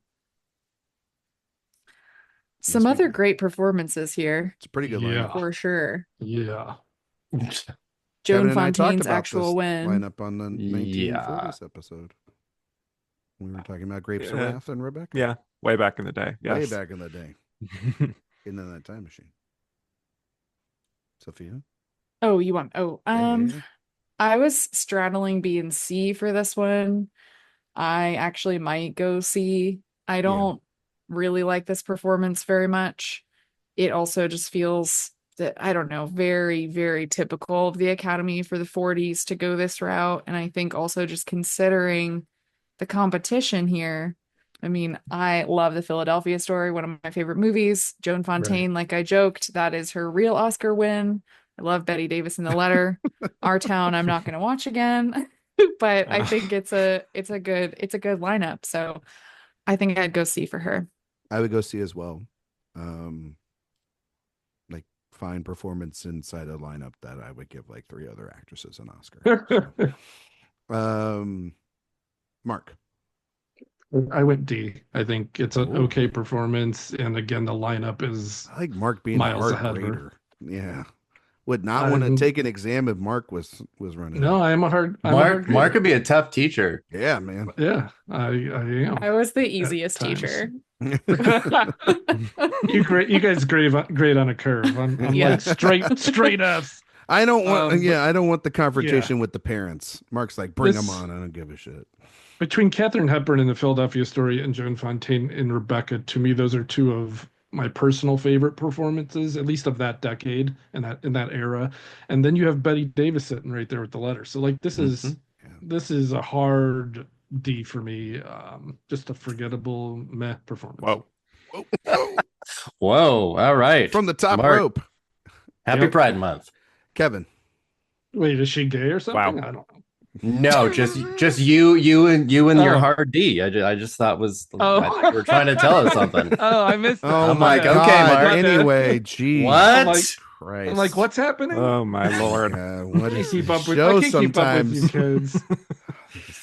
The olds are taking over, folks. All right, Kevin. Anyway, it's a C for me, sadly, for Ginger. Yeah, I think her work with Fred Astaire is obviously more iconic, and right. You know, she's very, it's like a very plucky, independent woman type, but I think also kind of dated at the same time. So yeah, as the group has said, Joan Fontaine was right there, Katharine Hepburn was right there, and Bette Davis, even Martha Scott. Welcome to the club. Yeah. Eric. C. Yep. C. See you later. See you later. Okay. Jeez. Oh wow. Didn't expect us to be so brutal on Ginger. Jeez. Well, sometimes you got to do it to get moving. Okay. 1954. Grace Kelly, The Country Girl. Dorothy Dandridge, Carmen Jones, Judy Garland, A Star Is Born, Audrey Hepburn, Sabrina, and Jay Wyman for Magnificent Obsession. I mean, come on. I mean, like what are we doing? Fuck. Yeah. It's not even Grace Kelly's best performance this year. No. She had Rear Window. Yes. Right? It's a D for me. It's just look at that lineup. It's ridiculous. It's and the performance in the movie. It's never gonna watch that movie again. I watched it once for Kevin's show, just for that episode, and I'm never gonna do it again. You know, Kevin, you have that right, where you're like, I don't ever want to watch this again, right? Oh, I do. I know you do. What's the number one movie you don't want to watch again, Kevin? I mean, be coming. I would have said Cimarron, which we already went through. Yeah, that was a torturous experience. This is up the there. Worst. I give it a D. So, Mark. D as well, but not a hard D this time. More of a limp, soft. For God's sakes, move on. God. Move on. I thought this was a classy party. With Eric's Grace Kelly, Princess of Monaco, would be so ashamed. Totally. My bad. Honestly. Grace. One on the way. Kevin. Sadly, a D for me as well. I think she is more solid than people give her credit for. I think people give her a lot of shit because she beat Judy Garland, and people just kind of blame her for that. Yeah, I know. The problem is just the lineup itself. Literally, all of them, I think, are phenomenal. Yeah. Judy Garland is an all-timer. Audrey Hepburn and Sabrina, one of her best. Dorothy Dandridge. Jane Wyman. Yes. Magnificent obsession. So electrifying. Jane Wyman is, yeah. So unfortunately, Grace ranks 5th for me. But if she was in for Rear Window, we would have a different conversation. Yeah. Mm-hmm. Erik? I'm going F. Whoa! Absolutely number 5 in a killer category. All right. Lazy, sloppy, horrible win. It's not even a terrible performance, but absolutely bottom barrel choice. Yeah. So fun when people give bad grades. I don't know. Yeah. Sophia? I didn't put her in my F tier. I put her in my D tier, but I agree with what most people have said. This was the answer to my most heartbreaking loss question, Kevin, on your pod. It was many people's answers. Mm-hmm. Yeah, it's the classic, I think. Mm-hmm. Yeah. All right. She got to be an Oscar winner and a princess. Like, get the fuck out of here. Right? Who needs that? You still not over that, Erik? Is that it? Yeah. At least she was completely debased by Nicole Kidman's performance of her. So, well, she was debased, and now she was given a D, and that's the tier she is in. Okay. Deserved. Yes. 1993, Holly Hunter, The Piano. Mark Johnson. The other nominees, please. Yes. I think I'm going to be the low man here. Oh, good. Angela I can never say her name. Bassett. Yeah. God, I know. I always want to say Bassett. I don't know why. Okay. What's Love Got to Do with It? Stockard Channing, 6 Degrees of Separation. Emma Thompson, The Remains of the Day, and Deborah Winger, Shadowlands. Where are you at, Mark? I'm at B. I'm sure others will have her higher. I am not a huge fan of The Piano, and I do love Angela Bassett and Emma Thompson a little more. I'll bet you do. Category. So, I would put her 3rd in this lineup probably. So B is where I land. Kevin? This is an A for me. I love this performance, and I love this win because Holly Hunter, like, her superpower is her voice, and she can't rely on that here. I think this is so against type for her. So yeah, very emotive, very physical. Love her stubbornness. At the same time, I do think Angela Bassett is also right up there for me too, and she, on a different day, would also get my vote. So they're both like solid A, but yeah, easy A. That's an Emma Stone thing. We'll talk about that later. Oh yeah, sorry. Yes. Erik? This is an S tier for me. I think this performance is incredible. It's, to your point, Kevin, her voice is such an integral part of her performances, and to take that from her is kind of genius. It is also this was such a great period for her as an actress, and I do think maybe she should have won for a previous lead nomination. But yeah, Bassett is a very close second. I love Thompson here so much. I love Channing here so much. And Winger is it's kind of a spooky nomination, but yeah, I love Hunter so much here. Sophia? I really love this. performance, and I think it's the best in Holly Hunter's career. I love the performances that Jane Campion gets from her actors, and I think that what Holly Hunter is doing here, it's such like emotional, tactile work. I think you can really feel everything from her. I would put her solidly an A. She doesn't quite reach my top 15, but I think it's a pretty fantastic win and performance. Solid A for Holly Hunter for me. Love this performance.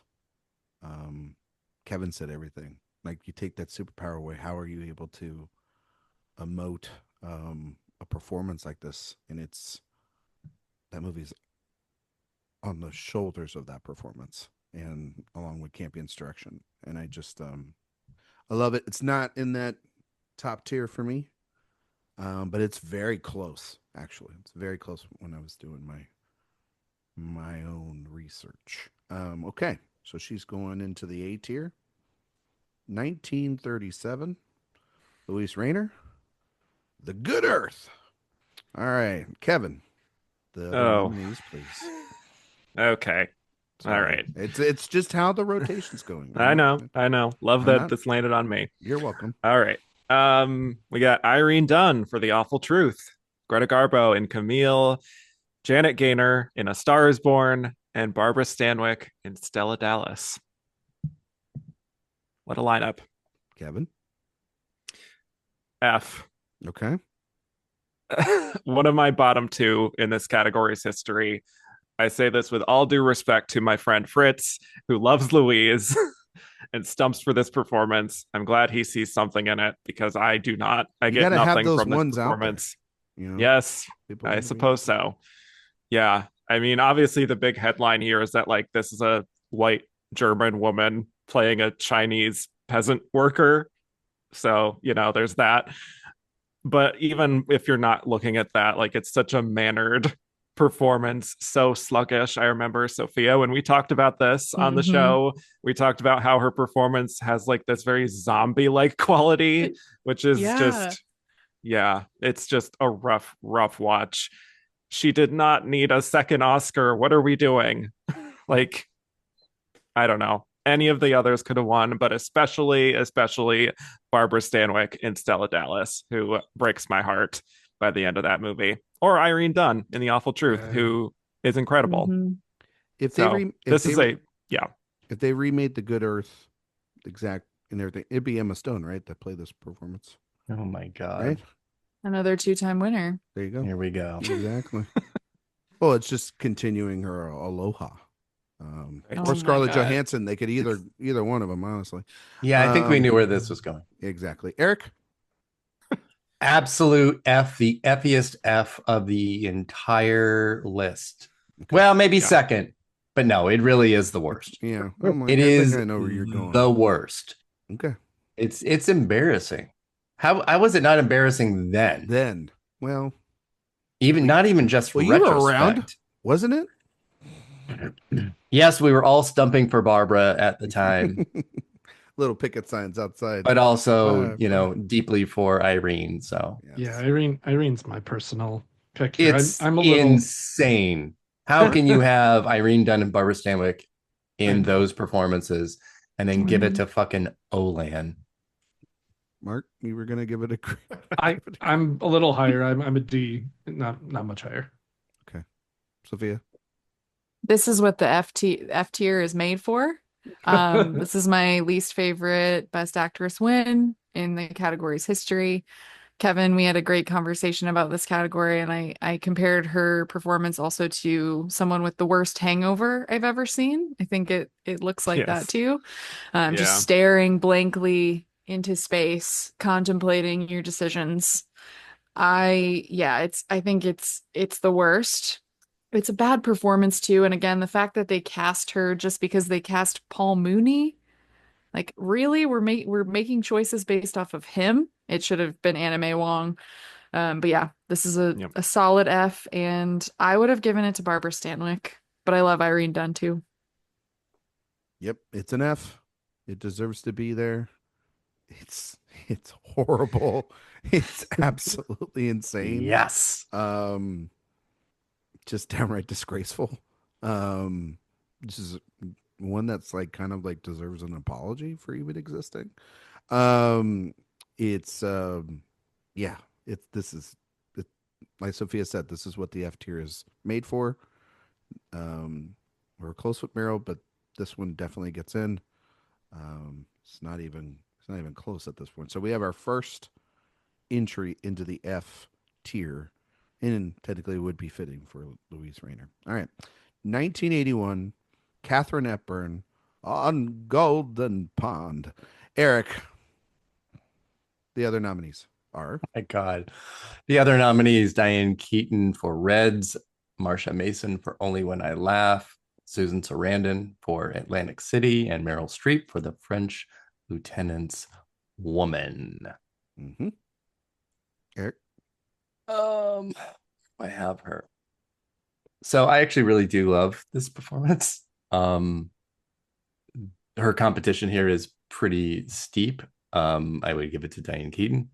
I might even lean to Streep above Hepburn here, but it is honestly still an A tier for me. I love it. It feels like maybe not a traditional Katharine Hepburn performance, but a Katharine Hepburn who she is in real life at that moment and for the rest of her life from this moment. Feels like she's just really herself. She's a kinder version of herself. It's not, her standing in front of the please go away sign. But it's adjacent to that. But I love her. I love this performance. She's on that golden pond. That's what you're saying the rest of her life. There you go. Sophia. I gave her a B. If Diane Keaton would have won for Reds, this would have been one of my bigger S tier arguments because I love that performance just so much. And while I wouldn't have voted for Katharine Hepburn here, this performance in this movie really makes me cry. Like whenever I've watched it, the tears are just kind of coming out of nowhere. And that's a lot of that is from her performance. So I am solidly in B. Yeah, I completely agree with everything that Sophia said. It would be in B. Diane Keaton wins. My God, we're talking like an all-timer there. One of my favorite characters ever. So yeah. I go back and forth on Meryl and French Lieutenant's Woman. I think it's not one of my favorites. I'm going back to. I like Susan Sarandon in Atlantic City. I do like Susan. Absolutely. Yes. I think she's great in that. So, middle of the pack, but still like a good performance. One of her better wins, in my opinion. Not the worst. So yeah, and it's sort of like what you're saying, Erik. It's that perception of her for the remainder part of her life from this point on is like this is kind of what you think about with her, and it is a very emotional film. I don't dislike On Golden Pond. I think it feels like some people don't like it nearly as much as obviously other films with her, but I think it's solid B stuff. So, Mark. Yeah, I like On Golden Pond quite a bit, and I think she's really good in it. But she's fourth for me on this lineup, so I think B is fair. Okay, Kevin. A B for me too. Also, I have a big soft spot for this movie, especially because the two of them, Henry Fonda and Katharine Hepburn, remind me so much of my grandparents. Like it's just so wild, and they've since passed. So always an emotional watch for me. I think Henry Fonda kind of takes a lot of the focus in the film, but whenever she gets her big moments, she absolutely knocks it out of the park. That whole knight in shining armor speech always gets to me. So yeah, it's a lovely kind of end cap to an incredible career. She's going in the B tier. 1943, Jennifer Jones, The Song of Benedetta. Sophia, the other nominees, please. Not Benedetta. Yeah, I was Bernadette. Oh my God! Oh, I'm sorry. Not Bernadette. Sorry. I want to see The Song of Benedetta. Yeah, where's sorry, that? I had that on my mind. That. Sorry, we've been going back and forth here. That's Song of Bernadette. I'm sorry. No, it's okay. Sorry. The other nominees are Jean Arthur for The More the Merrier, Ingrid Bergman for Whom the Bell Tolls, Joan Fontaine for The Constant Nymph, and Greer Garson for Madame Curie. That's my immigrant for the day. I'm sorry, folks. Sophia, your thoughts on the Well, I just remembered having to suffer through For Whom the Bell Tolls and Madame Curie. Wow. Yeah. Two movies I watched. For Jennifer Jones, let's see, where did I put her? I mean, this is obviously the place where I would give my beloved Jean Arthur her Oscar for The More the Merrier. I think, Jennifer Jones, I put her in B. I think that she is like really convincing and believable, but it's difficult because I think the role itself is pretty limited. And I don't know, I think she is convincing, like I said, and I do think that this win, it just feels like such a win of the time, but it's never one that I've been a big fan of, but I don't think it's bad. So I wouldn't put it lower, I don't think, but I have it in B. I would pretty like mixed on this year. It's not like standout year for me. I just put it in C. I'm not like mad against it. I'm not like this is the worst. I think it's just sometimes you got to put movies and performances in C, and this one fit the bill. So I put it in the C. Mark? I grew up in a very Catholic house and probably had to watch The Song of Bernadette 75 times, so I give it a C. Okay. I like that. I had to watch this in school too. Yeah. Generational spite. Mm-hmm. Yeah, exactly. Wow. Kevin? A C for me as well. I think she is just very limited in what is asked of her. She is luminous. She is very pure. That is kind of where it ends, ultimately. So it's partly the writing, partly the actress, who Jennifer Jones is another one I haven't really vibed with. So, yeah. Okay. Eric? Yeah, easy C, largely weak lineup. It's a win I just don't care about, or performance. Okay, let's go in the C. I'd probably bump down to C too, honestly. Just hearing you guys talk about it, I'm like, it's whatever. I don't even have the energy to complain about B/C in my little. Sometimes some of these the have most that, like apathetic analysis of anyone so far. Just like exactly move on. Yeah. 2005. Speaking of weak lineups. 2005. Oh my God. Reese Witherspoon walked the line. Judi Dench, Mrs. Henderson Presents. Felicity Huffman, Transamerica. Keira Knightley, Pride and Prejudice. And Charlize Theron for North Country. Wow. The movie. Man. This is rough. I don't hate Reese in this film, but I don't think it's a great win. And she has better performances clearly in her career. She has better nomination a couple years later. I would give this a C as well. I think either a C. I don't know if I go D, because there's not like anyone in this lineup that I'm like, they've got to win this. So I think C, just because it's like it's another one. It's just like, I don't hate you, but I don't love you either as a win or a performance film. It's not like even like Phoenix in the film, who I think is really good. And it also her like performance borderline supporting as well too. So C, that's what I got. Mark? Yeah, Reese in this case cannot get the D. I gave her a C. Oh my Lord. Wow. What have I done? Mark, you're walking on the line here. Yeah, it's your fault, Eric. It's Eric's oh my You're God. stepping over the line. Wow. Kevin. Into that ring of fire. Oh, yeah. fault. It's a C. I think this is a horrendous lineup.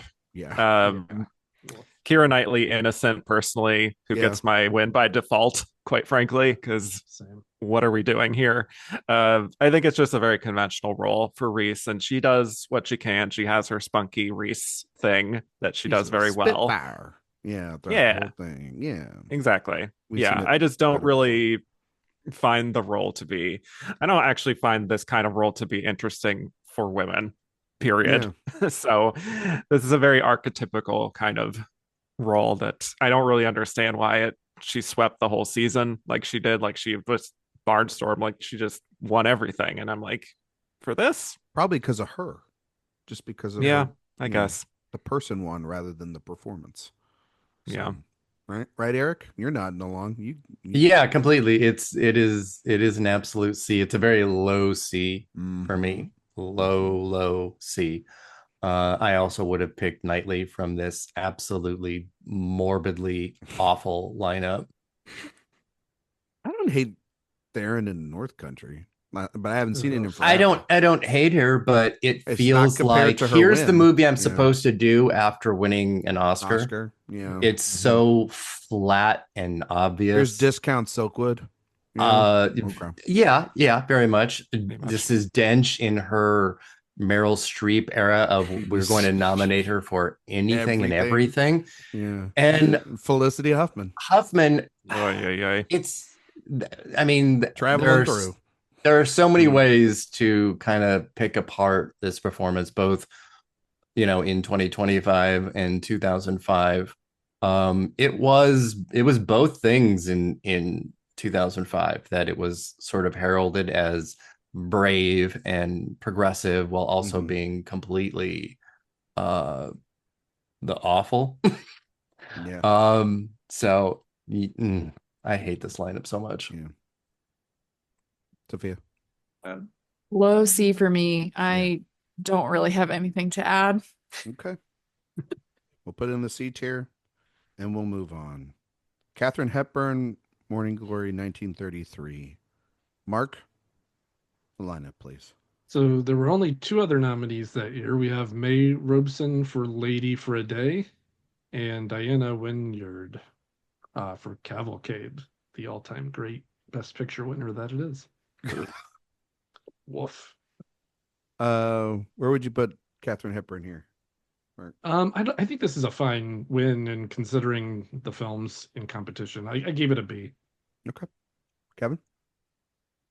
I actually gave this one a C personally, because I think she only gets better with age. I think this was a little bit of a premature Oscar win for her. It's kind of like, oh my God, this exciting new discovery, screen presence, Katharine Hepburn, more so than like something that holds up to time personally.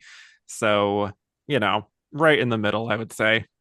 Yeah. Not that I mean, like May Robeson, I think is very good in Lady for a Day. I have nothing to say about Diana Wynyard. So, yeah. Okay.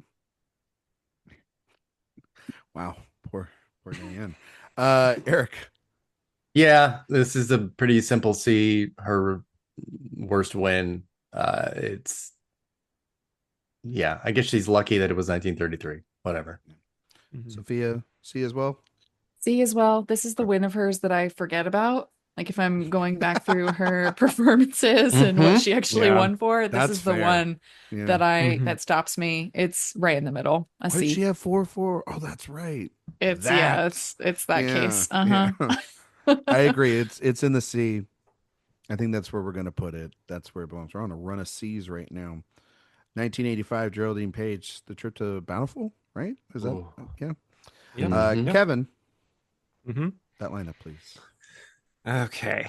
We got Anne Bancroft for Agnes of God, Whoopi Goldberg for The Color Purple, Jessica Lange in Sweet Dreams, and Meryl Streep, here she is again, in Out of Africa. Ooh. Yeah. A lineup. So, I give Geraldine a B personally. I think this is another one that definitely gets chalked up to being like, it was her time, legacy win. All of that is kind of true, but I do think she is really, really great in the movie. I mean, it's all just a complete showcase for her, essentially. Like she is the movie from start to finish. So, it's a nice Sunday matinee movie in general, but her performance, there's just so much range that she shows that I think it deserves a little more credit than it gets.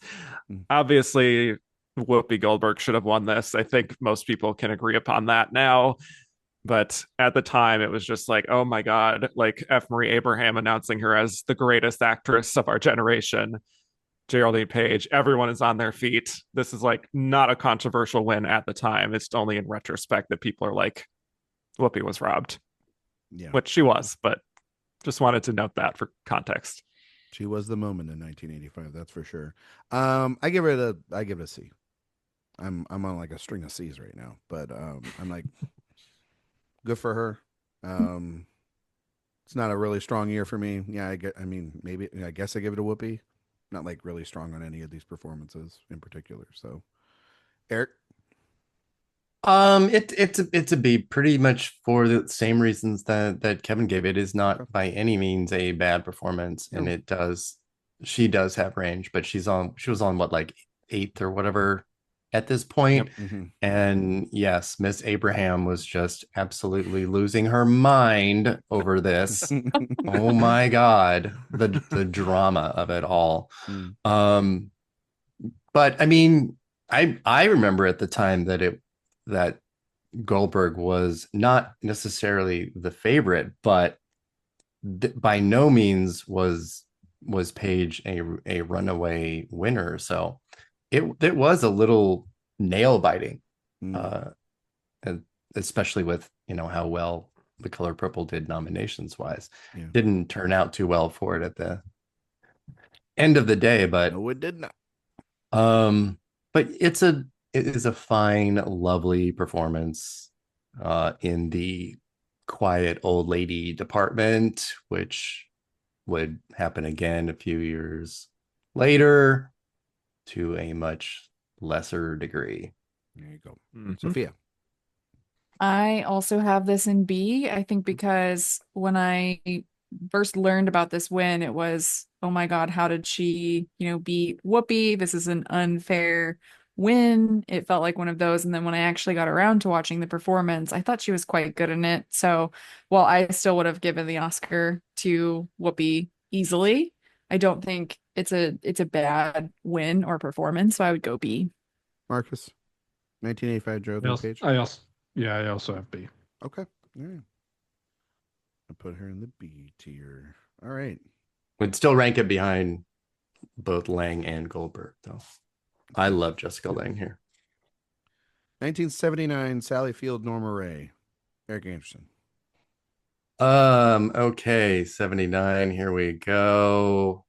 Jill Clayburgh, Starting Over, Jane Fonda, The China Syndrome, Marsha Mason, Chapter 2, Bette Midler, The Rose. I'm teetering here between S and A because I fucking love this performance so much.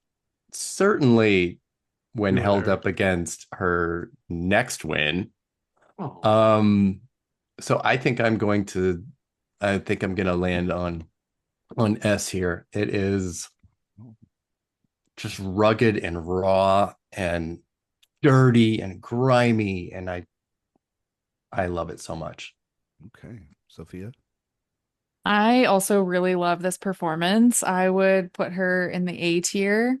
Also, she has perfect hair for the humidity, which is a detail I've always been obsessed with watching Norma Ray. But I think it's a really good win for her in her career. But I would have pretty easily given it to Bette Midler for The Rose. I really love that performance and think it's one of the great, it's not technically a biopic, but it's biopic adjacent. I think one of the truly the best to ever do it in that genre. So that's what kept me from putting Sally in S. Everything Sophia just said, I love. If Bette Midler didn't exist, it'd probably be in the S tier, but because I would give the win to Midler slightly over Sally Field. And yes, to Erik's point, this is the better of the Sally Field performances. I mean, and the wins. But a truly great performance that I would put in the high A tier. Mark. I also had it S. This is one of the performances that I kind of had to draw a line with some of the people I mentioned earlier. I forget who it was, Shirley MacLaine maybe, and kind of just had to separate Sally from some of those that were on the cusp. I think this performance. I am also a fan of Places in the Heart. Sounds like I may be alone there, We'll but I get to think that sometime. yeah, I think this performance is, as far as winners, is an all timer. Kevin, split the difference. 2 A's, 2 S's. Where do you stand? It's an A for me. I think, yeah, I mean, she dominated that year too. Like, no question, she was winning this. But yeah, she's spunky. You root for her. She's just so incredibly watchable. One of the best, underdog, stories there's ever been, really. So this is also one where it's like Holly Hunter and Angela Bassett, though, where like I do really love this performance from Sally Field, but I personally also would have gone with Bette Midler in The Rose. Surprised to see other champions of that because Sally Field is such an incredibly popular winner. Mm-hmm. But yeah, the Bette Midler in The Rose is a towering performance, so that's the only reason why I had to bump her down. She's in the A tier, high A tier.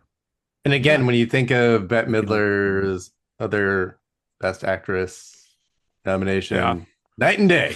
Night and day. Yeah. You talk about makeup. Holy shit. Yeah. 1969, Maggie Smith, The Prime of Miss Jean Brodie. Sophia, other nominees, please. We have Genevieve Bujold for Anne of the Thousand Days, Jane Fonda for They Shoot Horses, Don't They?, Liza Minnelli for The Sterile Cuckoo, and Gene Simmons for The Happy Ending. This is S tier with a bullet. For me, one of my all-time favorite performances.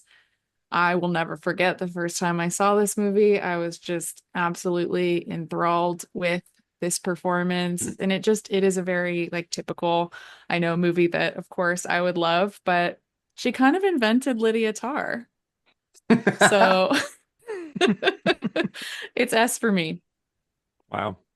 I see the vision there. I never thought of that. Yeah. Yeah. A performance that I caught up with, obviously, sadly, a few months ago when she passed away. And like one of those that just, it's kind of a no-brainer when you actually sit down and watch it and you just think about this iconic actress and how we don't talk nearly enough about the film that she won the Oscar for. And I think it's great. Because it was such a recent watch for me, I would put it in the A tier, but I can easily be okay with an S tier placement for it. I think it's a kind of a one of a kind sort of thing that, sadly we don't get to see a lot more unless, it's a one-off like a Tar. But yeah, and sadly we, the recent passing made for the viewing hit a little bit harder than it would under other circumstances. So really, really great work from Maggie Smith. That would be an A tier for me. Mark? I also had A tier. I can understand why you might have it S. But for me, A. Okay. Kevin? S tier. The girls who get it, get it. Okay. If you watch this movie, you will understand. Yep. It's unbelievably charming, fully dimensional, creme de la creme, as she says. Oh my God. Erik? S tier, full stop. There's no question. She's gonna go in the S tier. Yes, she is. All right, cool. Mm-hmm. I think that's 4 S tiers. We're doing okay. There. I know what's not going in the S tier. Our next competitor. That's 2008. Kate Winslet, The Reader, went down to the theater to see The Reader. All right. The other nominees: Anne Hathaway, Rachel Getting Married; Angelina Jolie, Changeling; Melissa Leo, Frozen River; and Meryl Streep for Doubt.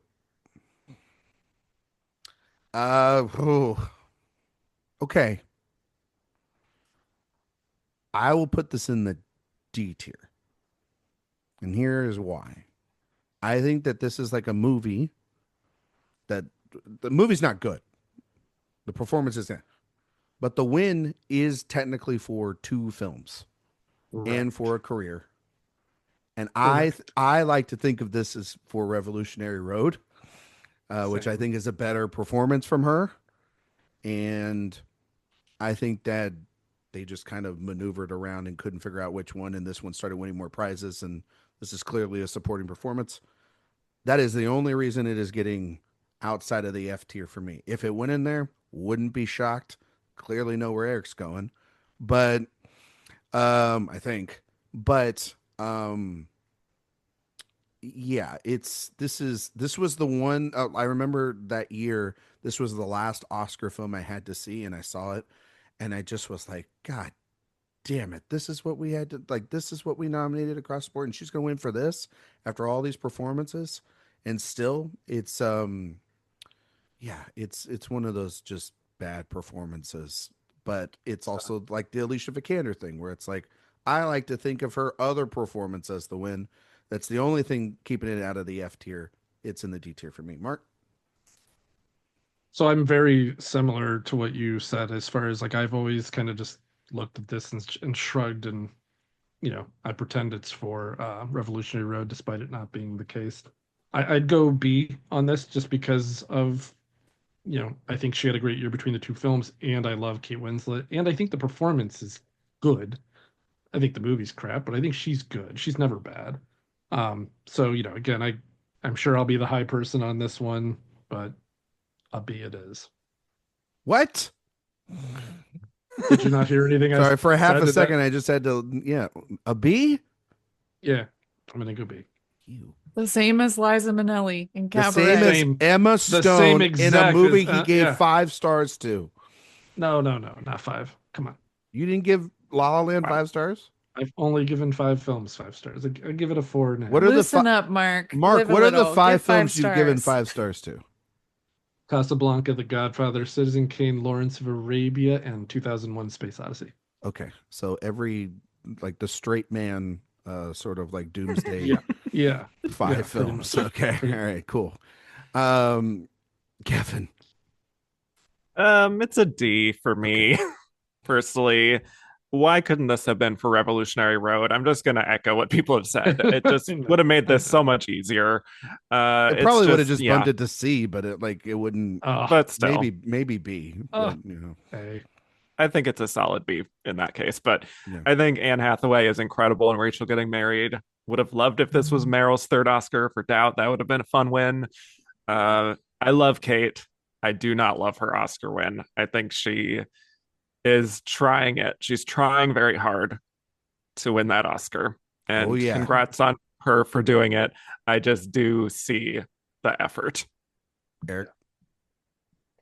This is one of the hardest Fs of the entire lineup. I fucking hate this movie. I hate this performance. And what I hate more than both of those is the clear pandering and desperation of it.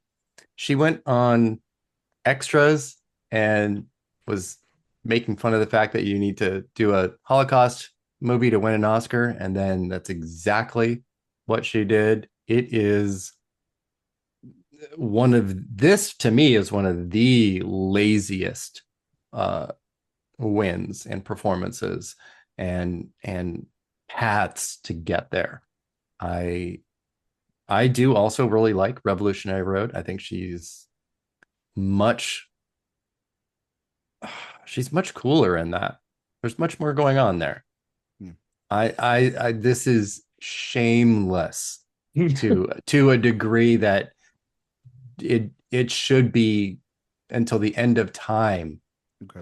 Just absolutely, I don't know. It should be on her tombstone how bad this is. Oh. Tell us how you really feel. Sophia. I mean, I had an F too, but not that harsh, I would say, but still an F. I think, for all the reasons that you guys have talked about, it feels like the type of win that would have been like a parody on a Seinfeld episode or something. Like it just doesn't even feel like it's real almost. Like it just is. Yeah. Or the studio. Yeah. And I think with her other nominations and the performances in her career, I do think this is my least favorite performance of hers. So it's a difficult Best Actress win, and I understand career wins and everything, but it just, again, I don't know. Even with little children, just a few years before too, I don't know. I feel like this is a rough one for her. And this was another Weinstein power, big time, absolute powerhouse move. Absolutely. Mm-hmm. Here's the thing why I might be hot. Did everybody go, by the way? Yeah, everybody went. Yeah. Okay. I think part of where my heart is with this one and not being maybe more accurate with my rating is I just think if she hadn't won for this, would she still be winless? And I hate that idea. So I'm just glad she won one, you know? I don't know. That's kind of where I landed. So I'm just glad she won, even if it was, for this. Yeah. So I mean, I really like the nickname Kate Winless for as long as it lasted. That's very good.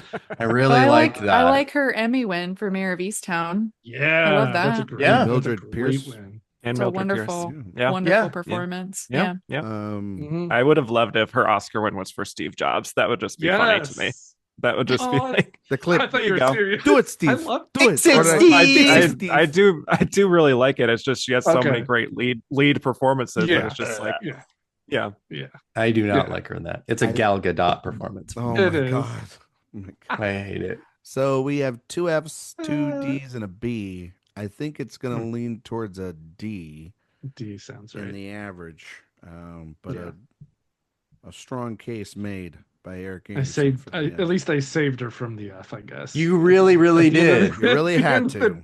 At the end of the day, at least I saved her from. Let's travel back 20 years to 1988 for Jodie Foster and The Accused. Mark, read out the other nominees. Okay, 1988. This is a really good year, I think. Yes, it Glenn Close, Dangerous Liaison, Melanie Griffith, Working Girl, Meryl Streep, A Cry in the Dark, and Sigourney Weaver, Gorillas in the Mist. Oh my God, that's brutal.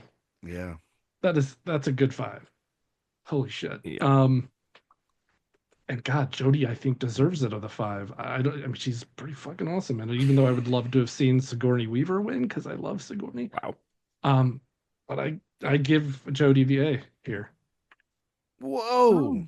Oh my God! All right, we don't like this performance. Am I alone? I'm changing mine based on yours right now.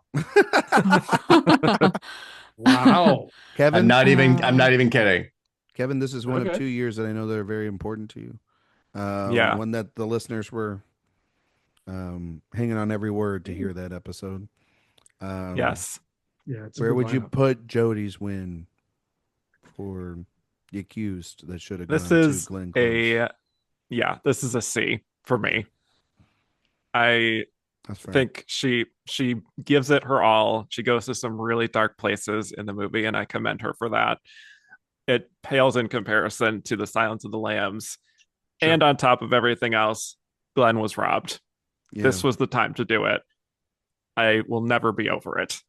So, period. Erik? So I was pretty solidly a D with this, both for the performance and the win, because not only is she a distant 5th in this lineup for me, I think it is a legitimately terrible performance from her, like just bad. So I am dropping it to an F. Okay. Because law of averages. You cannot put that performance against Glenn Close and Dangerous Liaisons and say, yep, that's the one. Absolutely not. Sophia. Clownery. Yeah. I had her in C.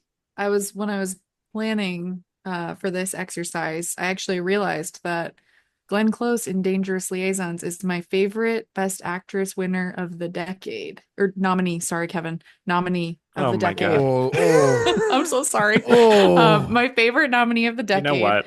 And so she's a winner in my eyes, I guess, just like subconsciously, right? Yes. But yes. So that's what I think makes it so brutal too. I just feel like that's such a perfect should be winner. And then, I mean, I love Sigourney Weaver so much in Gorillas in the Mist and Melanie Griffith in Working Girl. And I mean, even Marilyn in Cry in the Dark. So yeah, Jodie would be 5th through me here. Jodie's 5. C. Glenn's great. Melanie's incredible. That performance, we talked a lot about that on the Nichols episode earlier this year for Working Girl. Sigourney's great. I agree with Kevin. This was Glenn's time. Absolutely fucking buffoonery going on. And like Jodie's performance in this, it's like, it's all right. And then yes, obviously we'll talk about Silence of the Lambs. It's like when you compare them together, also, it's fucking night and day, you know. And so I think it all averages out to a C, which is right where she belongs anyway. So, okay. Who's next? I think it's Kevin. Kevin's next, right? Kevin, 2020, Frances McDormand, Nomadland. Yes. Okay. We got Viola Davis in Ma Rainey's Black Bottom, Andra Day in The United States versus Billie Holiday, Vanessa Kirby in Pieces of a Woman, and Carey Mulligan in Promising Young Woman. Yes. I'm all familiar with this year. Kevin had me on one of the last episodes for this. Dark times. Man, this was during the pandemic, rough times, rough rewatches. Tough performances to watch again, I have to say. Kevin, where would you rank Frances? I have her in a B. I think this is a win that gets a little bit of flack just because it's like, was this overkill? She's winning. Actually, she won 2 Oscars that night, so her 3rd and 4th Oscars for Nomadland. I understand all that, but I love this performance from Frances.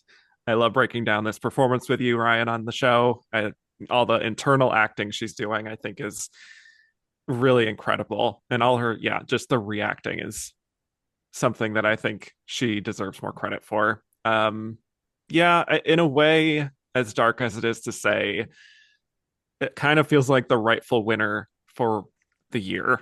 Yeah. In a way, I do think it's a shame that they missed out on, rewarding Viola in lead, or like Carey Mulligan would have been an interesting winner. Andra Day is very good.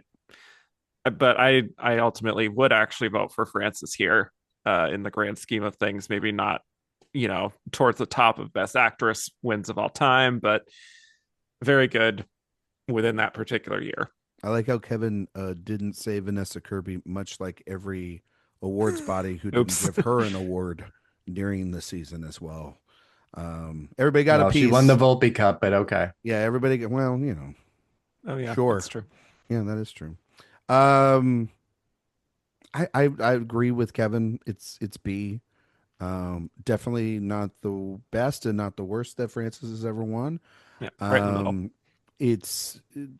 I think the achievement. I think we talked about this. The achievement of that is mostly on her side of the producing, and Chloe Zhao and her overall vision, the immersiveness of that film. That movie is very much of that time, and going back to watch it made me really bummed, Kevin, as he knows, because it was like, okay, I got to get my mindset back into the pandemic, and so, but it is a movie that, and a performance that, it may not be the best performance. Like I mean, I would love like Carrie Coon to be nominated for The Nest, who's the real best actress and the best performance by a Carrie in 2020. But said it then, said it now. Will mean it for the rest of my life. But I do think Frances absolutely, like you said, if there is a performance that speaks of that year and that time and the feeling, it is that performance. It is that film. So, B though, Erik. Right down the middle B. Just it's very good. It's a Frances McDormand performance, sort of like Hepburn's on Golden Pond. I just felt like I was watching Frances McDormand, just at her house in Bodega Bay, just shitting in buckets and fucking around. Yeah, and that's fine. Walking in her Birks. It's fine. Yeah, it is a Frances McDormand performance of Frances McDormand. Yeah, I would have gone with Carey Mulligan of this 5 pretty easily. Mm-hmm. I actually like Vanessa Kirby in Pieces of a Woman. She's good. The movie's not. I like parts of Andrew Day in Billie Holiday, a terrible film.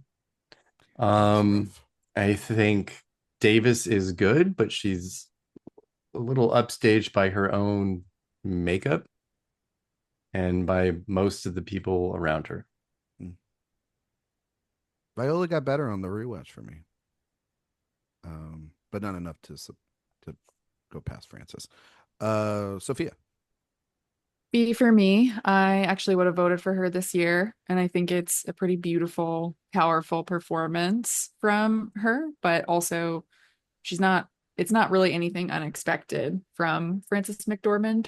So I would put her in the B tier, but I remember being really happy when she won. I thought it was a good win. I was happy because I've been predicting it all damn year, and took those Mulligan train tickets and put them right back in the drawer. In the context of the year where nobody was like nominated in the same places, or nobody like won more than one thing, it was a lot of fun. Yeah, in that context. Yeah. Mm-hmm. Yep. Hindsight now, we're like, yeah, well, it won Best Picture, so it just makes sense, which is becoming the trend. Mark, not that it matters. So, no, it probably won't matter. But on her performance alone, I'd probably be in the C range. But we had to wait forever for Meryl Streep to get her third, and then when she did, we had to stretch to give her that third, and we gave her enough because that performance was not worthy of the third. I'm in the same campaign or in the same boat with my thoughts with Frances for this performance. For this to be her third Oscar, you needed to blow me away, in my opinion. So considering that I would also rank her 5th out of the 5, I would give it an F. And I would say this is my lowest of all the actress winners ever. Ever? Holy shit. God. Ever win? She's got another performance that's lower than this? Wow. Not for me. Because this is her third. That plays a huge part into it for me. You can't make Meryl wait so long for that third and then reward Frances for this. Damn, Professor. But that's not how they think.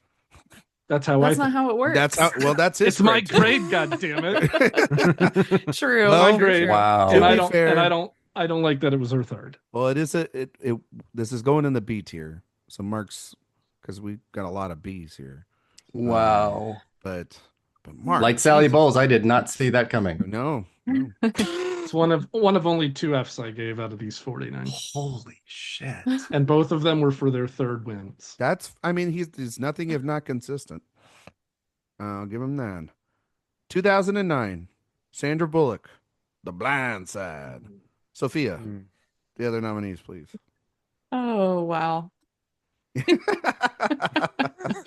We have Helen Mirren for The Last Station, Carey Mulligan for An Education, Gabourey Sidibe for Precious, and Meryl Streep for Julie and Julia. I just had a flashback to when my beloved co-host Nick was on your show and said Megan Fox should play Precious. That was one of my favorite moments ever in the history of your show. Truly my favorite ever Q&A segment ever in the history of the Actress series with that one. Yep. Pure chaos, 100, like amazing. 10 out of 10, no notes. Truly just wonderful. So off the rails. So off the rails. Love you, Nick. Yes, love you, Nick, of course. I would put this in the F tier. This is one of my least favorite Best Actress wins in history, and I kind of hate that she came out of nowhere too. Like it just kind of started and spiraled, and it's, I think, just not, I don't like the performance from her. It hasn't aged well either. And while No. this isn't a great Best Actress lineup, I think she, for me, is number 5 pretty clearly. I actually would have given it to Meryl for Julie and Julia, since we keep talking about Meryl. Yeah. Right. Meryl's so good in that movie. I love her in that movie. I think Carey Mulligan's very good in An Education. A lot of people love Gabrielle Sidibe and Precious. And so, and then Helen Mirren, she's at that station. She's like supporting in that movie, right? Pretty much. I think Sophia's right. I think this is an F. It's already low anyway, but then the addedness of the Tui's story and how all of this is basically bullshit, and then you have the Razzie win to go with it, and it just felt like another performance I'll talk about later, from another America's Sweetheart, where that was a clear, wonderful performance, and this just felt like and I don't dislike Sandra Bullock, but this felt like, when you just feel like a campaign's going on. And Eric, I think you kind of were alluding to that with Kate Winslet, when you just feel a campaign. And this movie was, a hit, but like a hit in all the wrong ways. I didn't like the movie then. The movie's it's going back for it. Probably, Kevin, you're probably the one that's seen it the most recent out of all of us, because it was towards the end of your run, and it is such a hard movie to watch. And then just all the updated stuff, reading about it and reading about Michael's like sort of rejection of the family has been just like another reason to like never want to talk about this. And I do think, like, I'm of the opinion, like, I think Sandra's better in Gravity and gives other better performances throughout her career, and this is just such a, like, we're giving you this because of your career, and also you were in a hit, and it's not got anything to do with the fact that if she's actually good in this. And I don't actually think she is. I think she's just like a big wig and an accent, and that's it. So yeah, F. Mark. This is probably the most Harvey Weinstein, non-Harvey Weinstein win. Yeah. Like the fact that she won, I still don't understand it. I go D because I wanted to be very limited with the Fs, but that's fair. I totally understand the F. Okay. Kevin? I actually went with a D here as well. I think, there are many, many, many problems with The Blind Side. I don't know if Sandra Bullock is necessarily at the top for me of those problems. It is kind of like a diet Erin Brockovich for a lot of it. Definitely a crowd-pleasing type of performance. She has that Sandra Bullock charm, so I don't think it's an awful performance per se, but this is a year where we had Gabrielle Sidibe, we had Carey Mulligan, we had Meryl Streep, which would have been a perfect time to reward her third. And the fact that we went with this, to answer Sandra's question in her speech, did she really earn this, or did she just wear them all down? It's the latter. Eric? I'm really kind of going between D and F with this, because I do think it is actually a bad performance.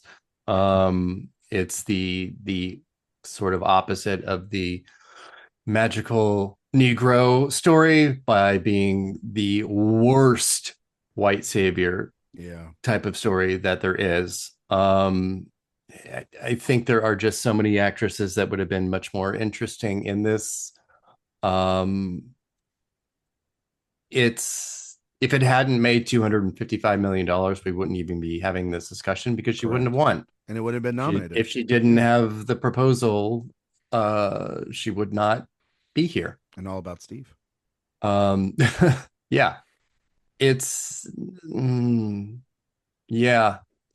I'm probably, oh my God, I really want to do F, but I have like 6 Fs. Wow. Okay. Are we limited in our ability? No, you're not limited in your amount of Fs. We're not. So we're fine. Not. I think it's a. Oh. I think you should have like That's awesome. an S should be like you should know it, and F, you should. Like I said, I have 14 S's, and I have 1, 2, 3, 4, I think 5, if you're 6, struggling to see it's 7 F's. I think you put it in D. So you say you have 14 S's? I have 14 S's. On this list or on both combined? On this one alone. Oh my god! Shit! Oh, yeah. Eric. Well, that's not like happening next week. Yeah. Mm-hmm. Yeah, because I know they weren't going to get in there. I just wanted to be able to have it for the law of averages. Yeah. For negotiations. Absolutely that. Political game here. Oh, completely. Have you not played this with me before? Yeah. No. I don't know what It's I'm always doing. Survivor. I'm just throwing out Side hustles and yeah. Oof. Oh my god. Yeah, I think it would have to land on F because there is no redeeming value in the short term, in the long term, in the retrospect. It isn't. I mean, I would give it to Gabrielle Sidibe. That would be my winner. I love Streep. I love Mulligan. I think Mirren is a very lazy nomination here. One of those where if she hadn't won for the Queen, she wouldn't be here. It's very Judi Dench. Yeah. So she doesn't really belong here. So I just pretend that she doesn't exist. But yeah, it's a convergence of so many things that had to happen and happened exactly right for her. So, good for her. She has one. I hope she feels good about it. She's in the F. Yeah. She's F, really?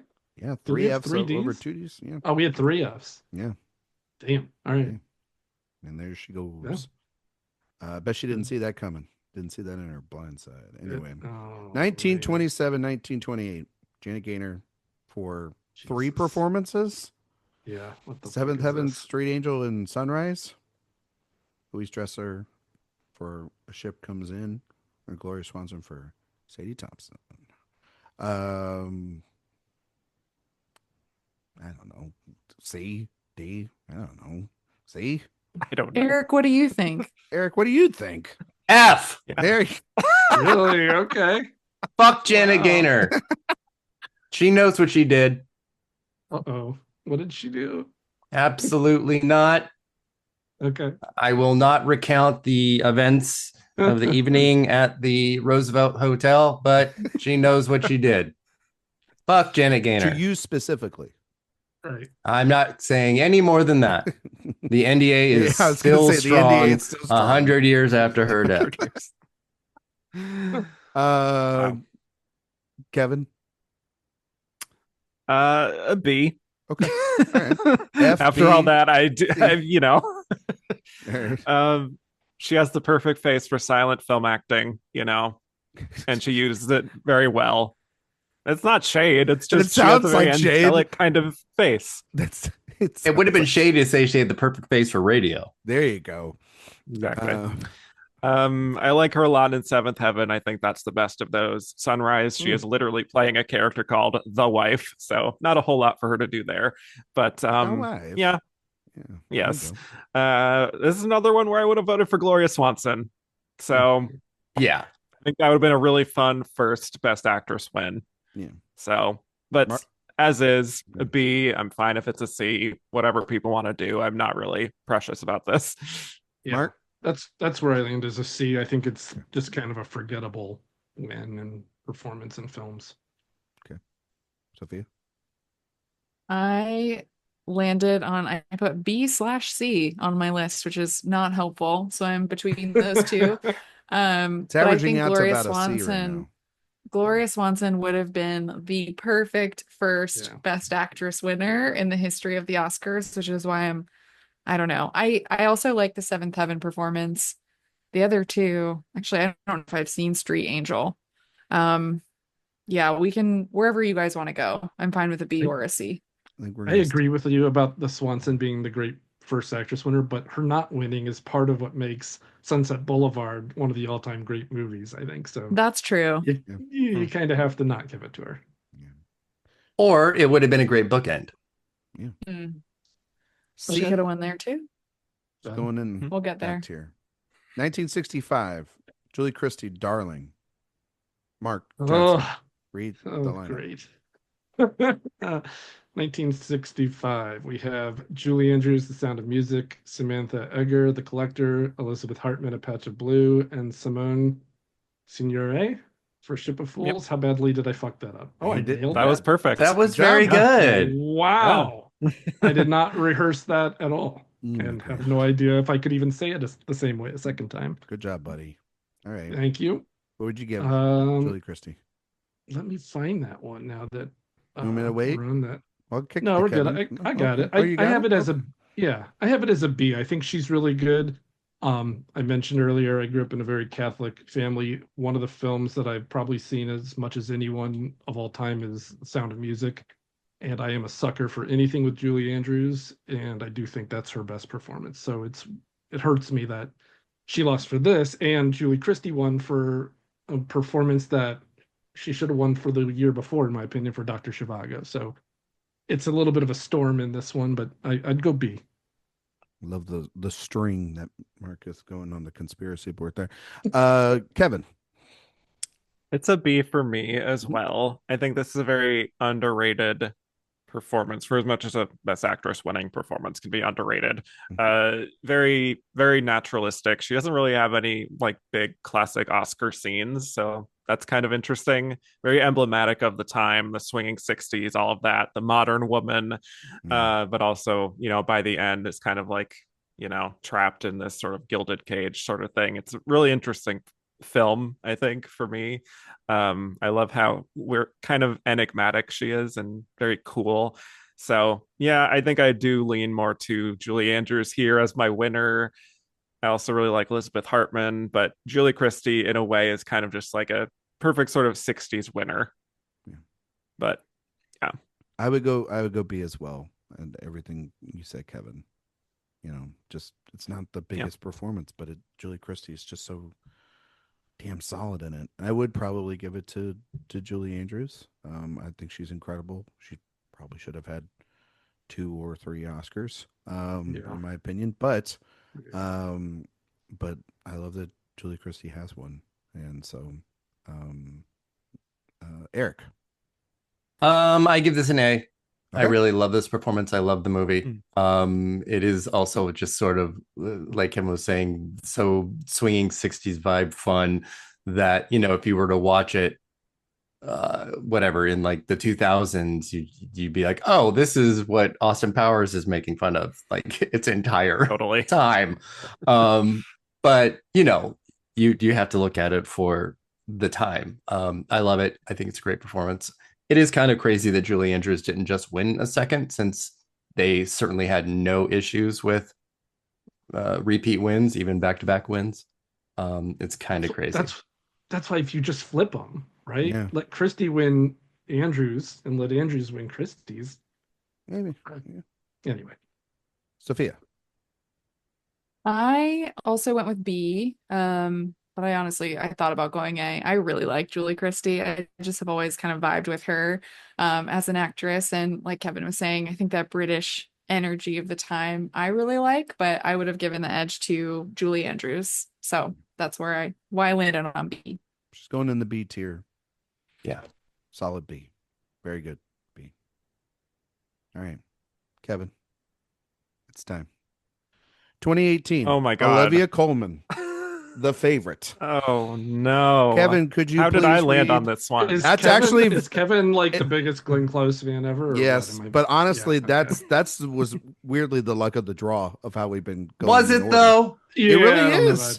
We've been going in literally the dealer. You could have done whatever you wanted. I could have, but it felt right. You're the mastermind behind all this. You knew what you were doing. Exactly. I knew what I was doing. I'm pulling all the strings. Kevin, the other nominees, I know you know them by heart. They're probably like tattooed on your arm or something. But if you could, please. Yes. Jolita Aparicio for Roma, Glenn Close for The Wife, Lady Gaga for A Star Is Born, and Melissa McCarthy for Can You Ever Forgive Me? Okay, Kevin. Floor is yours. Okay. Obviously, this is a loaded year. We know this. A very controversial thing for me personally, but I would actually give Olivia Colman an A here. Divorcing my own disappointment with Glenn losing. I think Olivia is so good here. I think maybe, it can go very over the top, but that is just part of the character itself. I think she's incredible. She nails the dark comedy of it all, and also the tragedy of, who Queen Anne was and how she channels those insecurities. I think she is so in the pocket for exactly what the tone of that movie should be. So again, if I get rid of the personal baggage, I can recognize this as a very exciting Best Actress win and an instantly iconic speech as well, which also helps. Erik? This is an S tier for me. For all of the reasons that Kevin mentioned. It's also a great example of screen time not being the overriding factor for a monumental performance, because she is less than Emma Stone here, but the movie doesn't exist without her. She is the center point for both what they Stone all and Weiss. Yeah. I love this performance so much. Yeah. Sophia? I would go A here. I think this is probably my favorite performance in Lanthimos' filmography. I really like what she's doing. No question. Well, we'll see what comes our way with Begonia this year. But for the ones, in the past, I would definitely go with Coleman. And I think, winning in somewhat of a surprise in a lineup this good also makes her an A tier winner. So I'm going to go with A. Mark, you go. Yeah, I can't argue with anything anyone has said, so I have A. Okay. I would go with A. She was not my winner in this category, though. I would give it to Melissa McCarthy. I think that performance is pretty phenomenal. And unlike, it's one of those times where it's like, I know for a fact Melissa McCarthy's never getting back here, especially if she keeps working with her husband. And I also think Lady Gaga's very good. And I mean, Glenn is the only fucking reason to see The Wife. She is phenomenal, especially in the third act.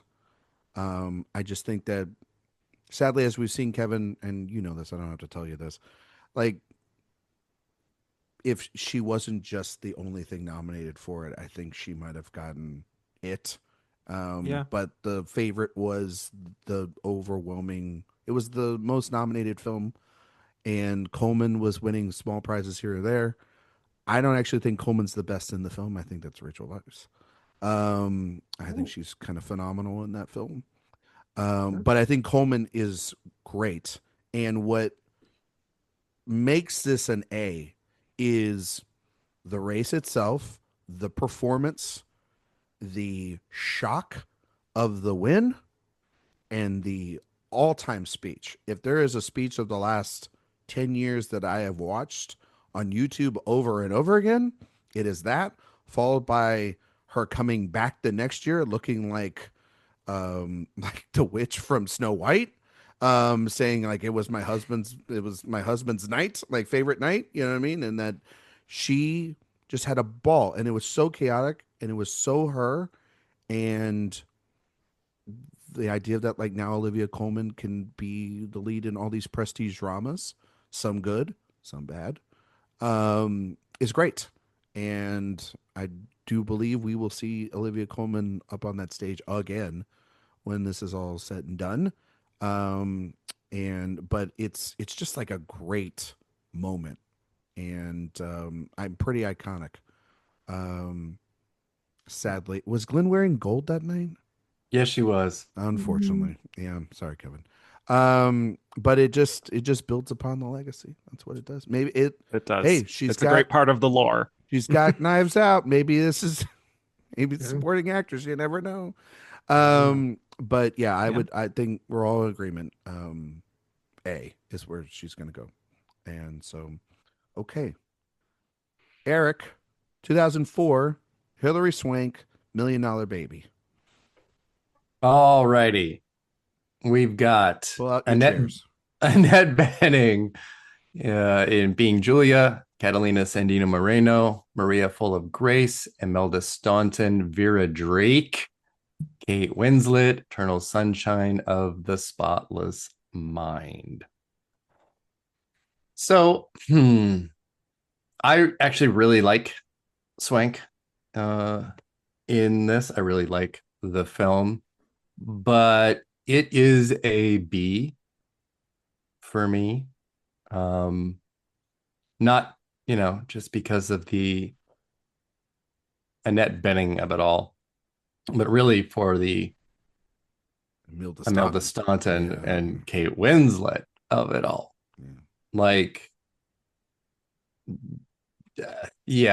I'm sorry, but Staunton miles above everybody else here. Miles.